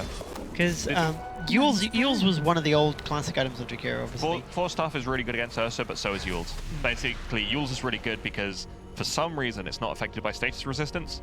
So Ursa's ult, which basically means that stuns don't last very long, doesn't work against Yules for some reason. I don't really understand. But It's because it purges. It purges the status resistance. I don't know if that's... Because you're in the air, it removes the effect. I'm going to say I'm not sure if that's true. I think you might still have it when you come down. But You think you still have the status resistance when you come down? Because I don't think it's purgeable, but anyway, this is... Oh, if it's like a temporary effect that it added on, then it would be purgeable, but if it's like an inherent quality, then it wouldn't. Some things are purgeable, some things aren't. I don't know. It's Dota. You can never really make a reasoned explanation. I'm very confident about being probably wrong. I'm very confident about you can't know. You can't know based on like you can't do induction or logic in this kind of Science and Dota do not mix. No, I'm glad that Bristol's going for the Ags. I was going to speak to that like Ags is like #1 Bristol item these days, and it's just really core, and it's good to see that they're getting it. Some of the items that we're seeing queued up, I think, are generally making sense. Obviously, Undying wants to turn his mech and arcane boots into the greaves. Yeah, it looks great. Also going for the axe shard, I think we saw. Axe shard, I'm not so sure about on the Undying. Feels like more of like a sort of not meme necessarily, but a core thing, right? Because it's the hit zombies when you hit, which isn't necessarily what a support wants to be doing, but you know. The Jakiro, I believe, as I always say, they know more than me. Would be nice having the shard potentially for push. Yeah. I mean, Jakiro's shard is really powerful shard, but I think I definitely rate going for this 4-staff, and then as I said, the Yules is very nice too. Talking about the Drow, we do have Hurricane Pike, and of course the excellent neutralizing for agility heroes, the People's Gift. Yeah, I mean, you don't necessarily want it on the Drow because, it's really good on anti-heroes if you want to be more tanky, but the Drow is kind of in a position where she's going to die when people get on her anyway. I mean, maybe they disagree, but I'm a greedy core player, so I like to just max out that agi and really right-click hard. But this looks like a good trade for the Dire. You know, they're going to start hitting that high ground. They've got an Aegis. Looks really good. Yeah. I'm just trying to look at the builds of the other heroes. We have a 4-staff on Jakiro. That's nice. I think you were talking about that earlier. What does Lena have? I actually don't know what she is. Oh, Tidehunter has the Blink and the Wraith Pact, very good. Getting the Wraith Pact up already. I think you don't super need the Blink. I could see going for something else. Obviously, it's always great on a Tide. I personally like to be stood at the front and make them come to me, which is like a style that I think works this game as well, because you just basically want to be in front of the Lena and the Drow. But the Blink allows you to, do that too, so it's very good pickup always. So yeah, they don't want to push it too hard. They've only got 1 minute left on the Aegis. It's, they don't want to make the mistake and do this kind of throw plays we've talked about on previous years. Yeah. Very respectable. There have been throws on this testing in the past. Yes, this is a stage that's well used to throws. So that they could jump on that CM, but no, they're playing it safe. Fair enough. I think it's important. It's very easy to underestimate how fast Lena is. Ever changing, just kind of zooming about. I mean, to be fair, she does have a lot of speed increase with the Shadow Blade and Boots of Travel. And then obviously Fiery Soul. Fiery Soul gives you insane move speed. As an ability draft aficionado, big fan of the new Fiery Soul. Very. I think I like Lena's build. Going BKB is safe, but I think you kind of need to be a little safe. Yeah, I mean, when you're ahead like this, why give them the opportunity to come back at you? And like I say, they can. Oh, what a catch! Oh, great play again by the Georghiou, but the BKB allows the Quap to get out of there. Still, that's a forced BKB usage, and they're thinking of sticking around, which, given that the BKB is used up, I'm a little bit scared about, because we've got the Ravage to sort of really punish it. There have been some incredible stuns from the Dire here. Yeah, that was really well played by the Dire, and just, I think, a touch overconfident from the Radiant. I think Homemade Pizza did absolutely exceptional. Yes. Right? Yeah, both of those. Again, just every Georghiou stun hits. Yeah, It's not easy. I think, I don't know, I don't want to call it too soon, but, and again, I'm disclosing my, personal bias. I'm calling Pizza MVP if they win this. Yeah, absolutely. It's nice to give MVP to a support as well, but every single one of those stuns is hit, and they've all been really impactful. Yeah. We do also have very impactful stuns from Lieutenant Cheese, as well with the ult, and Lieutenant Cheese has done incredibly. I think, honestly, everyone on Dire has been doing really well, and I think they're in a position where they can now take advantage a little bit, but everyone is also respawning at the same time. That's one of the negatives of killing everyone in the early game in a big team fight, that they all respawn at once, and then they can defend, and then they can kind of come back from what you've done to them. But yeah, Radiant, Dire know this. They're heading back. They're going to be not fighting without Ravage, so they're going to chill for about 80 seconds. They get their tower. Drow is great tower hitter, so yeah, I'm really impressed with the Dire play. They seem completely unfazed by the game one, the way game one went. Yeah. They've just reset, playing great. And this is position 5 stuff. Waif just doing what they need to do. That PPD undying. Yeah. Oh god. Do you remember when, like, at the top level of play, there was a trend that I think is still has some influence, where all of the captains of the major teams, or a large number of the captains of the major teams, would be these really sacrificial pos 5 supports. PPD's the prime example. Yeah. No, exactly. He's the trope namer, basically. Yeah. Oh god. Oh. Pizza again, getting Quartermistress as she comes in, but yeah, only buys time to get Drow away, which is very worth it. But yes, no, that's a classic thing, and it's less true these days, as you say, with the changes to make supports have more in the game. Yeah. But that sacrificial element is still there, and we've seen them doing it just now. I mean, I think it was a combination of both a kind of selflessness that was a very good quality in Captain, and also the idea that the support was kind of ideally positioned to be. You're already looking at all the parts of the map. You're already checking out on all the other heroes, and the kind of the vision and like game understanding that was needed. Was helpful. Absolutely. How's that Ags coming along on this? Which dogs are going for a blink? What do you think about that? It's unusual. Yeah. But like I've said, they really want to get on the backlines. If this Drow doesn't have BKB, I haven't seen whether Drow's building one, then that's like a really kind of spicy pickup. You blink in, you stun, you maledict, and then you use your special version of the Voodoo switcheroo. Yeah. That Drow's going down. We've reached the portion of the game where the difference in farm between supports and cores is like really significant. Yeah. Whereas obviously in the earlier game it's not that big. Oh, that's unfortunate. Very the unfortunate. The BKB just comes out, but the amount of damage. Yeah, they just need to get out on the Dire. That's high. like. Oh well, maybe I'm wrong. I mean, Drow gets a pick off, but Drow has a blink. Interesting. Okay, so if Drow has the fast fingers, then they are not going to be too worried by the Switch Doctor, but they need those fast fingers. But that was a great fight from the Radiant too. So we have Ags and the kind of Bristleback 2 Blade Mail Boogaloo. Nice. Yeah. You're seeing that blink come in there really well. That was really good. Getting a kill on the Ursa was very impactful. I think it was a little bit back and forth, but I think it's still very good for the Dire. Obviously, Ursa is still the most farmed, but not very much. I think the Blade Mail on Bristleback is, depending on your point of view, either entirely necessary or a little bit overkill. Because it basically does very similar to what he's already doing. I think Blade Mail's an awkward one on Bristleback, as far as I'm concerned, because Bristleback is a hero that you always learn, and it's not always possible to do this, but basically the idea is you ignore the Bristleback. Yeah. You kill everyone else on the team, and then you kill Bristleback. Blade Mail, if the enemy team is already incentivized to ignore you, is a tougher sell. So I think I wouldn't go for it personally.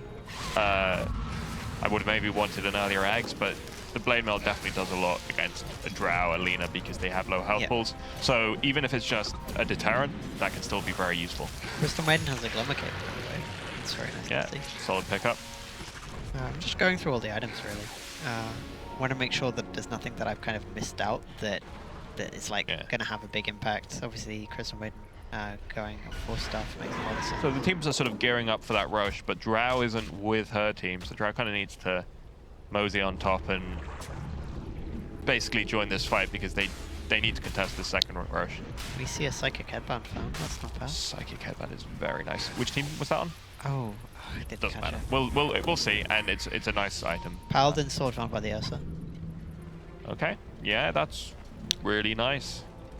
Ursa loves lifesteal, and I don't know that Ursa had bought any, so very nice to get that for free. Oh.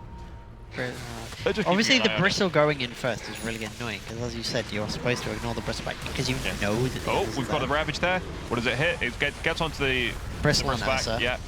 The Blade Mail there was probably doing quite a lot to that Jakiro, but not quite enough. Okay, are we gonna? Oh, where's that Quapple? Was it a miss? Did it get something? Don't actually think it got anything. I didn't see. Where is Drow in all this? Drow is in the back line. Maybe it hit the Drow and Drow has to back line. Either Quap missed or the observers did. Well, anyway.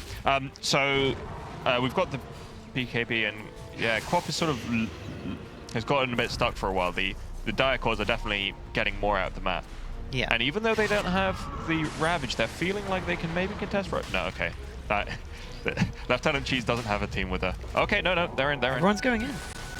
I think it is a little scary because there is a big smoke and they're coming in, and they are low. It's like they had a fight where they everyone went on half health. If they kill the Drow there, that's awful, but Drow can maybe stay in the right position. Really good play with the Force Staff to keep the Drow alive. Jakiro buys back. With the Lina dead without buyback, that's really scary. But they do get the kill there, and we've got the... Okay. Get whiff as well. But Jakiro does so well there. Oh no! Quap is dead. How that Force Staff happened, but we need just to keep the Drow away, and then you can just win this. Oh! Great play by the Dire, though. Sorry, by the Radiant. Yeah. Okay, yeah. I mean, look. Yeah. I've done this many times myself, but you don't fight without Ravage. Anyway, okay, so they're trying to make a comeback, and actually, to be honest, they can maybe head into Roche now, especially if they get this pick off as well. They're going to be in a position to, and they kind of have to. They're pressed into it, but I like it. The buybacks were quite unfortunate that they were forced, but they're making the most of it for sure. If they can get Roche off this and it doesn't get stolen, it'll be good. But yeah, you saw they had like an economic advantage that's now kind of melted away with those buybacks. Ursa's position over Lina and Drow is now 3,000 gold. And if you look at who has buyback, there are only 3 people and they're all in the Radiant, and it's about to be CM with buyback as well. But yeah, you need to tag that Tiny. There we go. Alright. Great. Yeah, sort of making the best out of a slightly tough situation. Pete's is going to pick up the shard. Next shard. Very nice. I love that and hope they do it. Question mark? We'll see. Yeah, they've done it. Nice. So if they've got that 3k lead again, I think they're feeling pretty strong. They don't have buybacks, but given there's no Roche, it's not too bad. You're not going to be buying back for anything anyway. So I think I quite like their position right now. Blast Drake found by the Lina. Also, important to point out, we talked about positioning a lot. That was the first fight where they genuinely got behind the Drow. Yeah, exactly. Well, this is, I mean, I don't want to harp on about it because in the heat of the moment you might think you have time to sneak something, but fighting without the Ravage does that because it just means that you don't have that big area effect thing to stop them from getting onto your backlines, which is what they've drafted so well around. Especially if they also didn't have Tombstone. I'll be honest, I didn't catch whether. Yeah, I didn't see a Tombstone in the second fight, so it stands to reason that probably it was used in the first fight. Witch Doctor, very close to his blink. Yeah, that's the other thing about that item is that it's really hard to get on a support because nothing builds into it. So you're not buying bit by bit. If you die and lose a lot of gold, before you've reached it, that gold's gone. Yeah, it really sucks trying to buy blink when you're not doing well already. And obviously, Witch Doctor right now is the poorest on the map. Raiden using the map really well though, catching up, getting some towers. If you look at do you see the difference between Undying and Georghiou? Or even more so, Undying and the two supports of the Radiant? Yeah, it's Undying's having a good game, but it's not. I've seen bigger differences. You know, I know. It's like really. There's like a 1500 difference though. It's still it's not nothing. Oh yeah, it's not nothing. No, for sure not. But it's not like pop-off territory. And it's not like it's a separate category between the supports and the cores just yet. Oh, good monkey bounce. That was an unfortunate ult. Yeah, I know it was just a switcheroo. I think it's relatively low cooldown, so not too bad.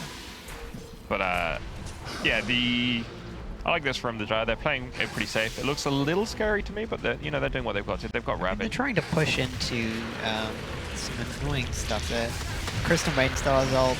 They're trying to push into we've got a blink in. Can we please look at the blink, please? Oh, never mind. That was Killer Instinct from Drow. And yeah, we've got the cover from the Tombstone, and now they're going to go onto the high ground. Somehow Jakiro lived. It's really difficult to observe. He just survived the Maledict. For the observers watching this. Oh, we've got the Ravage coming out. It gets 3 maybe. Drow's gone down, but the Ursa's, the Ursa can't follow up because you've got the blink on the respawn. Yeah, that was a very fast without the Ravage, though, they do need to get out. And looks like they probably will. Oh, great play by Pizza. Yeah. Ice Path and TP, very nice. So still holding that MVP slot for me. Yep. But yeah, good disengage. Like they get a good pick off. Doesn't fully go the way when I guess there was a BKB or a Enrage on the Ravage, so that it wasn't as impactful. But they didn't really push, which is sad. But they did manage to get out without losing too much. How do you feel like the attempt went overall? Was it like it wasn't a complete failure? No, it was good. They possibly got a bit over eager. I don't know. Once Stroud got that pick off, it was hard to say because we didn't see it. It was all happening very fast, so difficult for the observers to catch. But it was difficult to say exactly what went wrong without seeing it. Dire's bottom tower is under attack. I mean, Bristleback bought his BKB 10 minutes later than average according to this. Yeah. Graphic. BKB's sort of it's pretty good against the Tidehunter. I mean, obviously it's always a great item. Whether it's what the Bristle needs this game, I can understand favoring the other things first. Yeah, it kind of slots in where you want it to with that. Ooh. We see it go in on Quap, but she has BKB. Yeah, that was still a lot of damage onto the Quap. That was a nice silence from, I guess, just out of vision or something. Quap taking like 75% damage even Quap's got refresher. Okay, we've got a fight middle without... Okay, we've got lots of travels in from Lena. She gets the kill onto the Witch Doctor, right? Yeah, Witch Doctor's going down. Look at the size of that Bristleback. Yeah, this Bristleback is reaching the point of unignorability, which is what we want. Horrifying. Drow can't quite get there. You might want to look for a Silver Edge on the Drow. You have to remember that Bristleback is a disgusting creature. Oh, Lena had the Silver Edge, just like I Oh. But it's not quite enough. Oh, so close. I mean, Lena getting healed by the Undying is incredible. Getting the stun is so good. That was so good. The Enrage just one off. The stun comes off. Really. Oh, the lifesteal. The lifesteal from Ursa. Is that satanic? Yeah, I think so. It's still not going to be enough. The amount of lifesteal is very impactful. Yeah, that's a great play for the That's 4 for 2, right? Well played from Quartermistress to get Lena on the backlines and not die herself, but this is looking like a good opportunity. I want to celebrate Wife or Waif there. Just the heal of Lena bought them like an extra 25 seconds. Yes, yeah, no. It was Middle tower is under great attack. play, and look, they're going straight onto the high ground. They want it. Oh, and that's great. That's a slightly early fortify. So without the creep wave there, that was a little unfortunate. Yeah. The time that they were fortifying, they weren't really pushing anyway. Yeah, but it's okay. I think this is really good for the Dire though. Ooh. Giving us that game 3 potential. Refresher on the clock. Yeah, it's used. nice, but it's Drow just does so much damage. Look at that. But yeah, high damage, high range, and we're reaching the point of health where Maledict isn't like instantly killing people anymore. I wonder how the. Yeah, I didn't quite see how much Rex damage they got, but it was definitely a really. They're solid drawing on the map. Take a look. Who's drawing? A little circle. That's from the Undying or the Bristle, maybe. Yeah, I'm not sure. Wasn't entirely clear what it meant without the comms. We're gonna need that true sight that they had at TI, where you get the in-game. Actually, that sounded quite awful, really. Did you see that at TI this year? They had the the team comms replayed like a couple of minutes later, but you couldn't really hear anything. The sound. I don't know, something was really weird with that. No, I haven't seen this year's True Sight yet, actually. I saw all the previous ones though. I need to see the new the new True Sight is really good. Apart from that comms bit. Yeah, oh no, sorry. So there's a bit. There's a couple of things. They did some True Sight stuff live at TI this year. Right. But last year, the True Sight that came out this year for last year's TI was really good. But anyway, okay. This year's TI was a little bit. Stormcrafter. Very interesting. Yeah, we've got that Yules on the Jakiro. Very happy to see that. Yeah. I remember asking for that before. Oh, Drow is Satanic. Nice. I didn't see Flow before and Satanic. That's where all damage is coming from. These guys have got Radiant structures are fortified. And look, they're going to take this tier 3 pretty easily. Oh, look at the size of that bristleback. He's like getting physically larger as well. Yeah. Again, as a ability drop aficionado, I love having Warpath on other heroes. I had such a big roam shock and such a big death profit one time. I was just huge. So why do some abilities or items make your character physically larger? That's Totem, man. Yeah? Oh, come on, Bristle. You can die. You know you want to. Oh, look at that Ravage. And the range wasn't up, so they get the full lockdown onto the Ursa. Really nice stuff. Ursa buys back. Yeah, Ursa has to buy back, but I think they have enough to take down Ursa again. CM actually did a good job delaying them with that. With the Yules, yeah. Yeah. Even just having them wait outside for a bit gives Ursa a little bit of time to think. Quite get down to the low ground, but it's fine. They're staying alive. A lot of buybacks coming out from the Radiant. Now 14k up on the Dire. That's pretty significant. Yeah, and again, just like the zoning ice path. Even the ice path, it didn't hit who I think maybe it was targeted at, but it then allowed the Britain to kind of walk into it. Yeah, it was good. And basically stop movement through that area. Really nice stuff.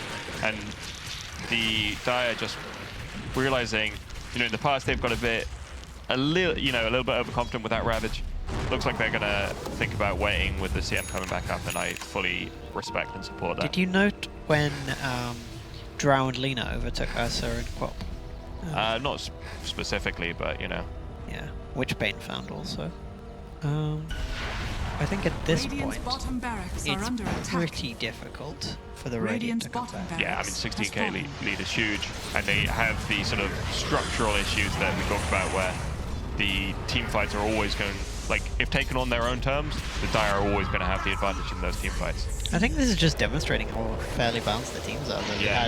We had two very different games. Now that's spicy. Ursa stealing the Roche. Can we look at the Ursa and see whether he got Refresher or Agadims or what the sort of little bonus was? Because that was the third Roche, so there should be a nice little bonus there. I'm sure we'll see it in a little bit. Bristleback is still tanky enough that he can kind of just stand at the front and let everything be used on him. But that's really. I mean, I think it's tough. I think I don't think necessarily they can push into the Aegis, but once the Aegis is gone, I think the lead is still really strong for the Dire, so they might not be too worried about. I mean, it's now down to only 10k, maybe because of the Roche going. Yeah, no, I mean. Oh, there's cheese on Bristle. Cheese, but they also. They also would have gotten a shard Eggs or a eggs refresher shard, I think. I'm pretty sure. Maybe I'm misremembering, but I'm pretty sure the third roach gives you cheese, and then one of Aghanim Scepter or refresher shard. And when do you get Aghanim's shard? Was that a previous Aghanim one? shard is second, and only the second. And that was given to Pizza. But Bella on the Witch Doctor, Valkyrie. yeah, look, there was an Ags that Ursa's picked up, so Ursa has the Ags Blessing now. Okay, makes sense. Which is Expose coming in. really nice this game, actually, because it means Nice these Ravage. ravages and these setups. Yeah, really nice Ravage, catching 3, not catching the Ursa, which is the one who I was just about to say is not afraid of getting stunned anymore. Yeah. Because the Ags means that he can activate his ult. Bella's gone in. Lena ult. I mean, Witch Doctor's gonna die. good. Is there enough lifesteal from the Lena to...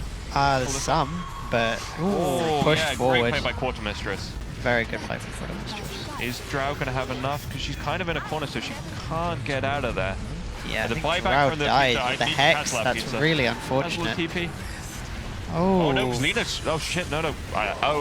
Crap. So I say worse, it's okay.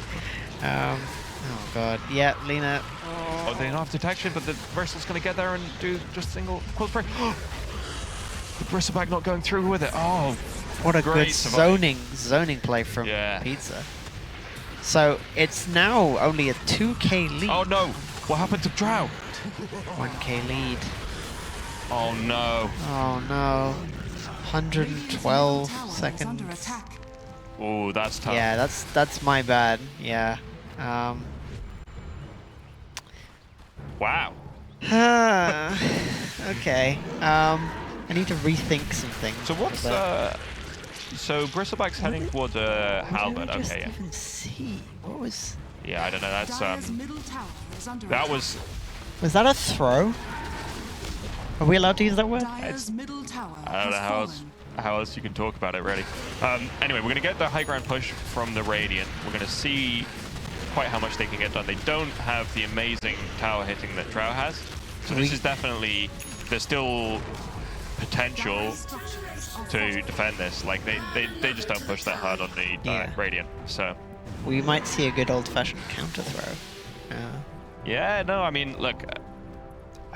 They were in a commanding position, and a couple of things have sort of brought it back to a slight lead for the Radiant. We'll see what happens. I'm going to enjoy the charts at the end of this game. Yes, that's true. Okay. Oh, if Lena dies here, that's huge, because that's a dieback. No, okay. Lena's getting out, but Undying won't be so lucky, and Undying doesn't have buyback.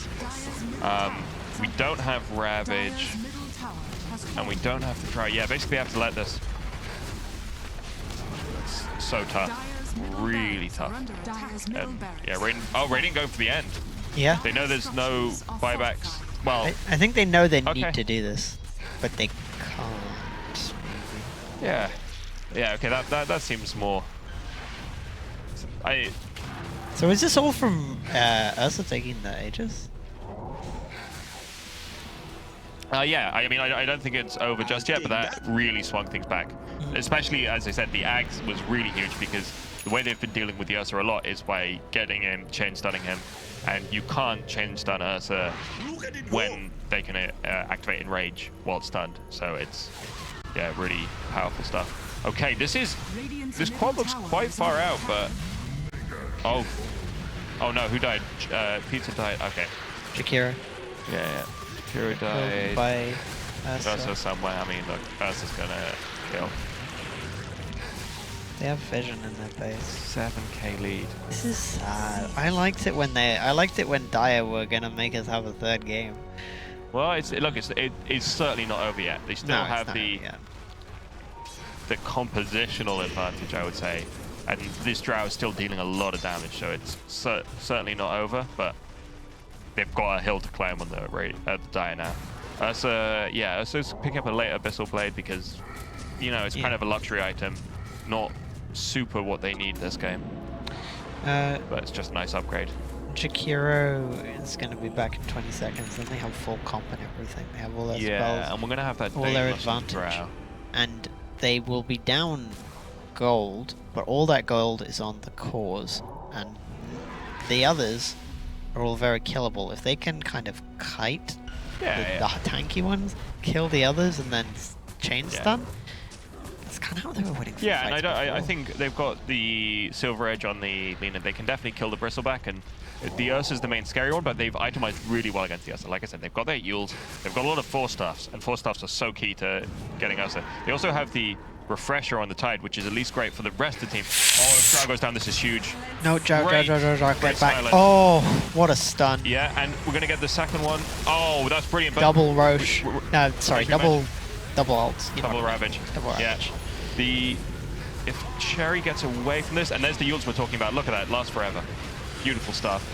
Yeah, just Ursa's so tanky though. They are going to get Bristle though. They're getting Bristle. That's a great start. That's definitely worth it for the Undying. And Witch Doctor goes down too. That's pretty great. They need to hit the Witch Doctor. Yeah. CM gone down. Lieutenant Cheese is fine. Oh, great return into the fight. Oh. Tough. Oh, they don't have buyback on Drow. And they're gonna lose the Lina maybe. Okay. Lina just gets out. Oh no, there we go. The Ursa's got that. And if the Lina doesn't have buyback, that's looking really... Wow, Lina just... Oh, no, there we go. That's right. Yeah, no buyback on the Lina. This game. has got to be the end. But they're going to stick in it, and oh my god. we'll see what they can do. I've seen a lot of my bets being typed in chat. Yeah, I mean, I think... Yeah, there were a couple of big plays around that second Aegis where, sorry, the Aegis, where they fought before the Aegis was down, I think, and I think they just needed to chill on their high ground, chill safely, because they'd given up that Roche, a little bit of mistakes, but nothing insurmountable, and then just sort of compounded a bit on that, but great play from the Radiant to make that option. I actually feel like Dire's team fighting was better, like the way they played their team fights was generally better, and they hit their spells more accurately. I don't know. I liked Dire's play more, but I feel like there was at least one mistake in positioning from the Drow, and at least one mistake in kind of over-eagerness to fight. Yeah, I think yeah, Dire got ahead of themselves a few times. But look, Drow's coming back alive. I'd love to say that we called it too soon. I hope that's what we're seeing here. I mean, the stuns keep being hit. We've got that Yules, which carries on working. Do we have the Ravage? Not for 13 seconds. But look how much damage this Drow does. Oh my god. They've got buyback on the Radiant, so it may take a bit they're longer. killing Quartermaster. She's forced out. 50 minutes?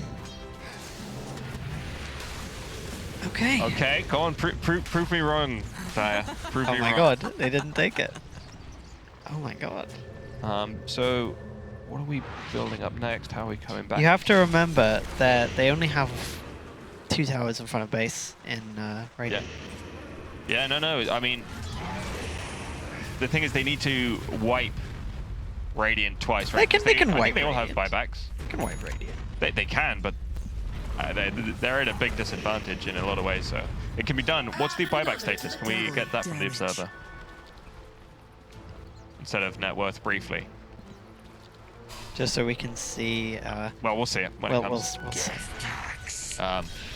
Okay, there we go. So yes, Radiant have 3 buybacks. Obviously, no buybacks on the Dire, although it's coming back up for Jakiro. DD on Drow. Almost back up for Lina, but they need a lot. Okay, you know. Dire's setting up, and look, when's this Roche coming up? It's coming up in 45 seconds, so basically when Ursa respawns, so that's really unfortunate.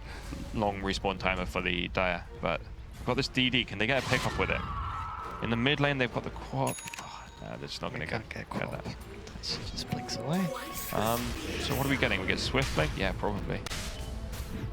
And we've got that level 25, which means we'll have the extra Ravage timer, the Ravage stun timer, which they're going go with the Refresher. Top. Yeah, they're not going to get this Quarter Mistress though. She's got haste. She's just so escapable. She's got BKB. When she has haste, she flaps her little wings. Yes, it's very cute.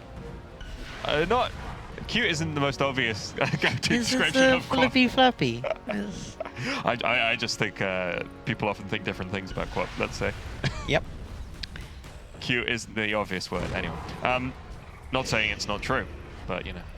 I don't know. I think she's like a bat. She's Oh, come on, we need that Satanic to hit hard. Oh no, but she got buyback, so is she gonna use it immediately, or I hope how are we not. feeling about that? I hope she does not use it immediately. But maybe she will.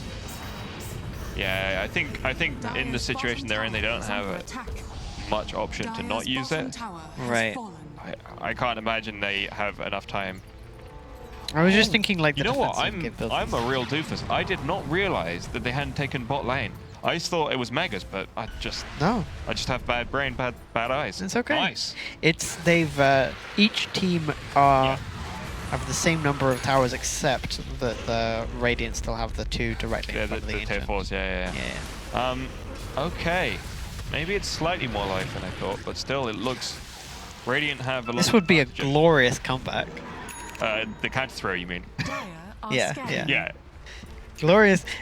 Look, you say counter throw, I say glorious comeback. Although I think I said counter throw. Don't call it a comeback. But no, you're right. And also, it's Look. These are high pressure situations. Everyone's allowed to throw a little bit as a treat. Yeah. They shouldn't be, but they are. I mean, it's literally what we asked for. So this is. You ask for them to throw. Yeah. I don't think that was written down anywhere. I said we wanted to see. Let throwy plays, or at least more back and forth. I know what that Ooh, line there's a means. little item there. They're just neutral item. What could it be? We'll never know. Is that a free pickoff? Yeah. Well. Oh. Maybe not. Okay, so Quap is quite far away, so they might be able to get some stuff here. The thing is, we've reached the stage of the game buyback. where nobody is easy to kill. And look, Radiant don't realize they have a 16k lead. I'm sure of that. Looking at this, they don't know what their lead is. So I really think that. Dire's And bottom tower is the problem under is, attack. Dire don't know that Witch Doctor doesn't have buyback. Yeah. If they knew, they would be roaching right now. And They might do it anyway. Well, with the Tire TPing away, I don't think you can. You need that rush. Yeah. But they're heading back over there. Where are they? They're gonna head back through Radiant Vision. Okay, Like so a now, lot of Radiant Vision. now they're thinking about it, maybe. Well, it's Radiant are safely pushing bot. Yeah, so they've identified they've got a window here. One of their only remaining windows. Meanwhile, there's Radiant's what I'm gonna talking push down the final tower. Just get it. Just get it. Get it quickly. You can do it. You can do it. Let's stop them Oh. from taking that tower, because you really don't want them to have that. I'm gonna peel back the curtain and reveal to you guys that when we started calling it, everyone sort of geared up to do sort of the post-game chat, and we've just been standing around for a while now. We've got the presenters here just watching over our shoulders, and I'm sure they're having a wonderful time. Oh my god. This is so much better than what it could have been, though. This is already great. Oh, that's Lena. Too close, Lena. Oh no, Quap and Lena. Can we see the Lena fight? might have Can we see the buyback, fight? Yeah, it would have been. oh no, wait, how close is Lena to buyback? Oh no, Lena's not even close. And Undying's gone, but they have the Aegis on the high ground. Oh, this is so tight. We can.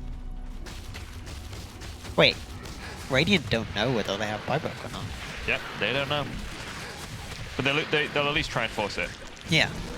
And then they'll probably learn. Then they'll be like, wait. If they don't do it buyback before, whilst the racks are being hit, that's, It's a sign that they probably don't have it. They've got the gush now. They've got the Ags on the tide from that's really nice. And they've got the pizza macro pie to really defend them. It's maybe used a little early, but I definitely think it was early, yeah. but that'll hold off this wave. So that's no, actually that's much better because it clears out the wave and then it comes back sooner. Sorry, should have never doubted pizza. Perfect play. I was the one who doubted. Don't worry. You don't have to lose your friend card. No, it's okay. I've already thrown it away. It's now a fan card. So we're gonna see. Let's see. What are we dealing with here? Dire's bottom tower is under attack. 24 seconds there. They've held off really well, and I guess it's because the other lanes push in that eventually they can't really prevent that backdoor, or rather get the backdoor coming in. That's enough. Okay, looks like we might be getting Megas. Yep. Oh, okay, great Ravage. And the refresh, Ravage. the refresh? Doesn't have the mana for the refresh? Oh no. Oh no. Okay, but we've got the Aegis, and if Drow comes back alive and we've got the damage pumping up back from Alina. I think we're being optimistic here. No. Here we go. So Ursa's dealing the damage, but we've got the cheese. Drow gets back into the fountain. Oh, Another there's the brilliant- second yeah, Ravage. the second Ravage comes out, and Jakiro buyback. Oh the my god, Ursa they're, going down. they're actually not attacking the they're Asian. stunning. Yes, Oh great. my god, oh my god. Okay, they've got buybacks on the Radiant, so they can't just push down the other way, but this is still good for the Dire. It's better than we could have hoped for. I'm so happy. Another's BKB and Drow. Oh my god. Oh my god. Alright, so yeah, they're going to push down. They have to leave someone back to deal with the creeps, the mega creeps, but yeah, ever-changing on that Lina going to be getting what they can out of this. So, if they can, like, just maybe have Jakiro be in the enemy base and just liquid fire the Ancient, would be, if they can get those towers, maybe. Am I being optimistic? I've made lots of plays like that, and very recently, I game just the other day, I thought like, oh, I'll just take this Rags down, and then we'll have Megas, and then they just buy back and kill you. Yeah. Do not do that, please. Okay. But what I will say is, we're coming up to 60 minutes, so we might see those exciting neutrals. We might see, a Tide with a Giant Ring, lots of options, and they have a slight advantage on the Dire because Radiant aren't going to want to, use those buybacks lightly, so they're going to have a few seconds, like 30 seconds or so, without Bristle, where they've got a bit of map advantage. So if they can sort of... Oh my god, the win probability is 50-50. That's insane. Dota's more optimistic than we are. How did they calculate that? I was saying like, oh, probability of us saying that they could win is like 50-50, but we're not right. I think the comp is like, if played, like, I think the comp team composition advantage goes to Dire, so I still think they do have like that advantage, but obviously I'm looking forward to the graph. Yeah, the graph's gonna look great. It's gonna go uppy down. So first one is Book of the Dead. That's a great one, great for pushing. Fallen Sky is very nice. Allows Ursa to get in. Force boots. Someone can sell her boots. Oh, that's brilliant. Yeah, so Drow now doesn't need any boots. That is, yeah, true 6 slot on the Drow, which is nice. And oh, you see this Drow is queuing up a rapier. Yeah. And Force boots on the other team as well. They're getting all the same items, which is interesting. 2 Book of the Deads, 2 Force boots. Level 30 on Quap. Big Quap, big Quap. Yeah, that Quap is just going to be doing all the things all the time. Like, oh, Maiden's only level 22. Own extra range. Actually, that's pretty nice. And the vision is so important at this point of the game. Oh, did you see that? What? I don't Rapier picked up by Drow. Oh, let's go. Incredible. So they just want to get back to the high ground. Okay, yeah, Drow's just beelining for the high ground. Stay on the high ground. Don't get caught. Don't care about the megas. Win a couple of team fights. They're making all the right plays. They've got this. Don't say they've got this. Why would you say that? Oh my god. It's true. Oh. Oh my gosh. Queen of Pain is missing? Okay.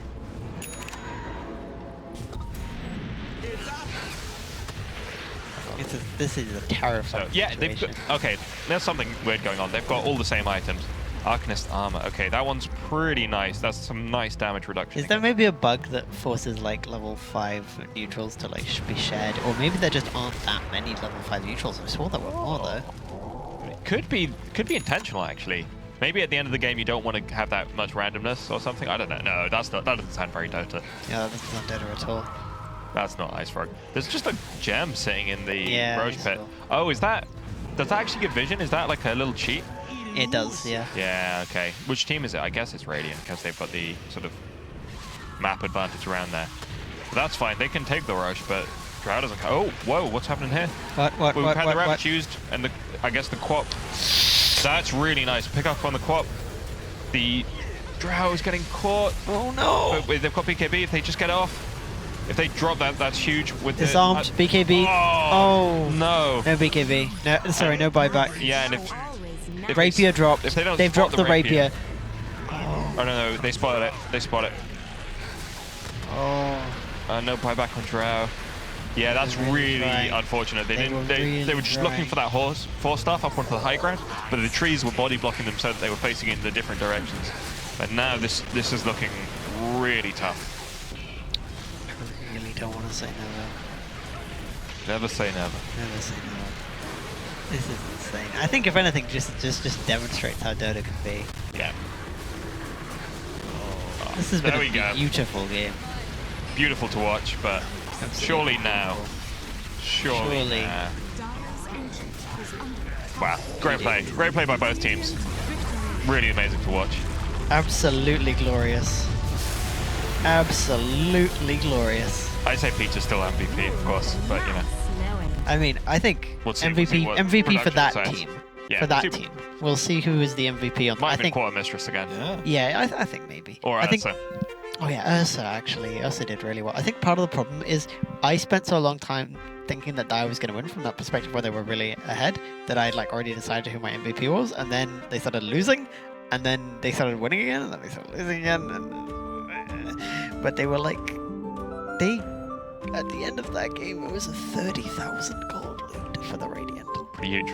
But the main takeaway is that the Royal Vanguards are the winners of our best of 3. They do take away the Crown Cup. I mean, absolutely fantastic performance. Yep. That was an hour game. Let's look at the stats. Oh, I love the stats. Let's see the graph. Oh my Peep gosh. the graph. Holy. Okay. So it's the player net worth. But we can only see it with for certain. It's Ursa and Lena. They're doing little bits. This is the graph we wanted to see. Yeah. So you saw a couple of points where they might have come back into it, but yeah, that I think that where it returns back up was that fight after the Roshan, right? So Ursa sticks that to was the Roshan. point where we decided to come over and stand and just wait for the game to end, but we stood up. we stood like 15 minutes really just made it work waiting. for it. Yeah. And that's what you want to see. You never want to see them backing down, and that's just props to them, really. Yeah. Never say never. I mean, if you think, I think about 45 minutes is when we were saying, oh, we think it's almost certain that Sentries are going to win. Like, almost definite. Yeah, prepped for that game 3. I was mentally ready. Yeah. No such joy today, but you know, congrats to the Very much Vanguard. congratulations to the Vanguards. There were some excellent plays on all sides. There are some bits I want to point out. Witch Doctor was very good in just the actual utility provided and the level of skill to consistently hit all of the spells in good positions. Ursa obviously was insane. Yeah. Bristleback was this huge, disgusting, snotty creature that I hated looking at. But very impactful. Honestly, all of the members of Vanguards did really well. Crystal Maiden hits some very important slows that kind of really corralled them into a place where then Ursa can... Talking about kind of corralling and getting this, we see the first little bump on our map here. Is that 16-minute marker? We've actually got a team fight right now that we're going to go have a little bit of a look at. Yeah. We should do. There should be a little highlight reel ready for us to see. Well, when we see that, I'm sure we'll see it's gonna be very impactful. The fight that was like the first time Vanguards had a particular advantage. And then after that, it goes into a period of Sentries dominance. We did... Hey, that's the game. Yeah. Oh, look at that Ravage. 3 people. Very nice. That's one of my favorite abilities to watch. Yes. Very fun It's to so watch. impactful. And yeah, just the visual impact as well of those tendrils creeping up. But yeah, this was a fantastic fight from the Dia there. I want to take a quote from the production backstage when they saw Undying in that form. It was like, who's that big boy? Yeah, Undying changes. He goes from a medium boy to an Very extra big large boy. There was so much shock, fear, but it's just like, wow. Wow. Yeah, I No, also they wanted... made boys that big. Yeah. Yeah, no, I wanted to call out also, you talking about sort of the Witch Doctor. Just wanted to say that the Blink Dagger pickup was really juicy. And we doubted it. Identifying what they needed in that game. So, like I said, the backline was so critical for this Dia team. And having someone who can blink in, use the coconut, use the maledict, and just like take out people, really nice. Here is the comparison between the Lena in the green and the Ursa in the blue. There's a very brief period where Lena is ahead of Ursa, but we also see that Lena's trajectory is far more even, whereas Ursa kind of goes up and then kind of escalates. Yeah, exactly. I think Lena was playing on a bit of ping as well, so I think Lena had like played really well, but had some, let's say. What ping are we talking about? I heard someone say 1,000, but I assume that's hyperbole. That's not true. Yeah, it wouldn't be 1,000. That's We kind of talked about the peaking team fights. I think we have another replay coming from that around about 30-minute mark. Obviously, we saw it was a bit close there, but it was one of those. I think it was the second Roshan fight. Yeah, on the second Roshan. But yeah, impactful, and it was one of those long ones as well. Oh, I love long Rosh fights. So this is when they went in without the Ravage. The one you criticized them for, yeah.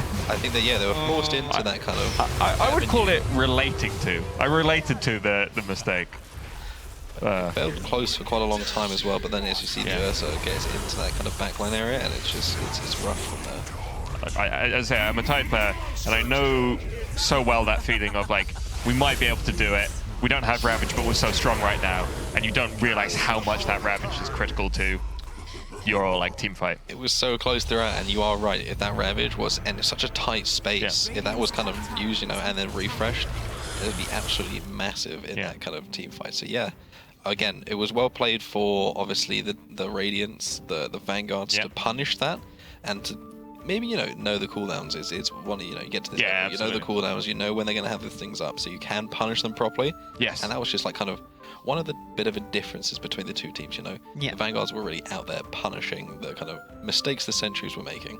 Yeah, I think earlier on in the game, the Sentries were also sort of playing well around those kind of things, but certainly the Vanguards really played well to like expose those two little weaknesses they had. That Roche without the Ravage, and then that time when Ursa managed to sneak a Roche. Both of those were like really managing to find an edge where there was such a small gap. They were both plays around Roche. Yeah. There was also the... Let's now, sorry. Let's now look into the items, because we have the items stats right now. With we mentioned Blink on Witch Doctor, which we initially questioned. I think it was impactful for the reason that you mentioned, but I also think the Shard on Witch Doctor and the BKB on Witch Doctor. Witch Doctor got to a point in the game where he wasn't really dying in fights, which isn't normal for Witch Doctor at all. Like, you expect him to die, and if he doesn't die, the amount of impact he has in the fight with the healing and the damage being really high. Is colossal. Let's look into around 40th, 50th minute. What's going on there? So Ursa has obviously the Aegis, which he got temporarily. He has Satanic, and he has his Abyssal Blade. And he also has Swift Blink. Yeah. Really powerful stuff to like be able to jump that backline, like we said. Use the Abyssal Blade to bash the enemy heroes and stun them. So basically, you can stay on the enemies and stop that backline from getting away from you. Yeah. Okay, we're gonna now look into the team fight that happened around 48th minute. Okay. Let's look into that. This was obviously a really nice start to this team fight. I really thought it was going to kind of just... the double stun. Yeah, this healing. Oh, that was the minute we decided to stand up and just come over. Love this one. Obviously very close throughout, but it's just so much damage. Yeah, they managed to get down the Bristle, but the Bristle did so much damage to them in doing that they're able to bring it back. You see what I mean here? So bold from the Witch Doctor. And he blinks out. Yeah, really nice stuff. So the things with this fight is I think it really demonstrates how survivable Radiant had become. Yeah. But also how incredibly good the Dire are at hitting all of their stuns. Yeah. And how it hadn't really mattered at that point. Like, it had gotten to the point where they still are managing to control the Ursa, but then they almost run out of control. They can't kill him in the time spaces where he's stopped and where he's not able to do anything, and it's just delaying Ursa killing them. Yeah, absolutely. But yeah, we're going to be rolling into a team captain interview here. This should be with Quarter Mistress, the captain of the Royal Vanguards. We'll be putting up on the big screen. And Look they're at gone. Well, they're not Okay, so we won't get an interview for a while. currently ready. So We'll just wait. We'll wait a little return bit. back to what's everyone's favorite city. Everyone else said theirs. It's Stockholm. That's the correct answer. Someone in chat Anyone says who Poland, and I want to point out that Poland is a country Yeah, and not if you a said city. Poland, for multiple reasons, that's very misguided. I mean, I assumed somewhere in the world there is a city or a village called Poland. I think for there's sure one there in is. America. Yeah, no, for sure. Probably. Do you have a favorite city in Poland? Do I have a favorite city in Poland? Well, I want to be a little patriotic and say Poznań because that's my city. But right now, Poznań is it's a one huge renovation place, and you cannot really enter the city center by car anymore or by public transport. So I'd say, I won't say one city. I'd say the free city, which is Trójmiasto. Okay. Gdańsk, Gdynia, Sopot. Okay, our production team just called out that we should start talking about the price and not our favorite cities, which is a shame. But the Royal Vanguards win the Crown Cup. Cup. We've talked about it before. Oh the my beauty, the grace. Look how smooth the this grace. video is as And well. more important than those physical, real object trophies that they're winning is the pride. I would say. It is. They get to leave and say they're the only people to ever win the Crown Cup. Yeah. Yeah, that is actually true. This is the only time the Crown Cup will be a thing because next year this will have a different name. Yeah, we used to have like a rolling joke about sending the Blender file via pen drives, but I don't know if we're gonna do it. I hope we're gonna do it. I mean, everyone on the Royal Vanguards will get a version of this cup somehow. They'll get a However- very however it legitimate happens, they'll get email that says, "Open this for a trophy." Guys, we should have like a pen drive. Do not click. Okay. Trophy.exe. We should get Very a, legitimate. We should get But a we should long be boy moving pen back drives, into but the interview, I imagine, as we have changed camera angles once again, so I have to imagine. let's guys move to the left a bit so we can see We're our shifting lovely. now. she's I still think not there. It's fine. Okay, They're great. coming in. They're coming into the frame. Hi. There we go. Hi. Hello. Absolutely love to see it. Oh my gosh. Can we hear them? Quartermistress, hello. Can you hear us? Yeah, I can hear you. There we go. fantastic. Perfect. Nice. I'll just start it off. So how do you feel after this kind of 2-0 series and a very commanding one at that? I'm pretty happy. I was like, my plan was just like, I'll play my favorite heroes and see how I do. Because I'm actually new to mid. I mostly play offlane, but I sort of changed that around a bit this patch, and I've been enjoying mid a lot more. So yeah, that's sort of how I feel. So yeah, no, really good transition. I kind of let some questions come from the caster's angle. Offlane Quap enthusiast then. Is this a spicy thing No, for you no. or no? Okay, fine. We just got the offlane. yeah, we just got information that Valky became the MVP of this match. Yeah, Congrats. the Ursa. Yeah, Was that the Ursa? she played super well. Yeah, congratulations. To Ursa, I did have a question for the second game. How did you feel? Did you have a sense of like what the gold lead was at different points in the game? Like how behind one team was than the other? Because there was a lot of 20 swing. minutes, we were probably 20 minutes, we were probably like 10k behind, I think. Pretty bang on. And then we took like 2 successive fights in a row, and we just kept scaling. Yeah, that was And also, basically it. I cut a lot of waves that game. Like most of my time was spent halfway across the map killing creeps. So I think that contributed quite a bit. Yeah, you Right, guys were behind basically until the Roche was stolen by Valky, I think. So we would like to congratulate you on winning, you and your team, on winning the Crown Cup or getting this virtual prize that we have no idea how we will deliver it to you, probably via email. Delivered. Yep, it will get delivered some way. Thank you so much for being with us. Thank you so much for playing with us. That was amazing, fantastic play from you, your team. We actually very rarely see such. I mean, I won't say domination of one team. It was very even for most of the time. But we usually, in the history of ECP Cups, we usually have three games and not 2. Yeah. Anyways, thank you very much for being here. Thank you very much, and we'll go back to the studio. All right, guys. So that was it for the Crown Cup. Yeah. I think the blow of only having 2 games, oh my heart, It was has been to be lessened honest- by how Two good long games. the second game was. Yeah, the second game was just so balanced, so even. It was fantastic, phenomenal. Yeah. Back and obviously forth. a shame not to go to game 3. Yeah. Obviously, not only to have just banging games, but to see the talent once again. Yeah. Obviously, this was a whole set of new heroes in that second game, and it was so entertaining. And I feel like they were really kind of both sides coming into the swing of it. So I really kind of wanted them to see what came out in the game 3. But at the end of the day, a win is a win, and it was well played for the Royal Vanguards. Congratulations to the Royal Vanguards. Congratulations, yeah, exactly. So thank you guys so much for being with us today. Thank you. Thanks to our amazing talents. Thanks Pete, for having us. Grace, that was Jack. It was me. My name's Anne, and we will see you never again. I might.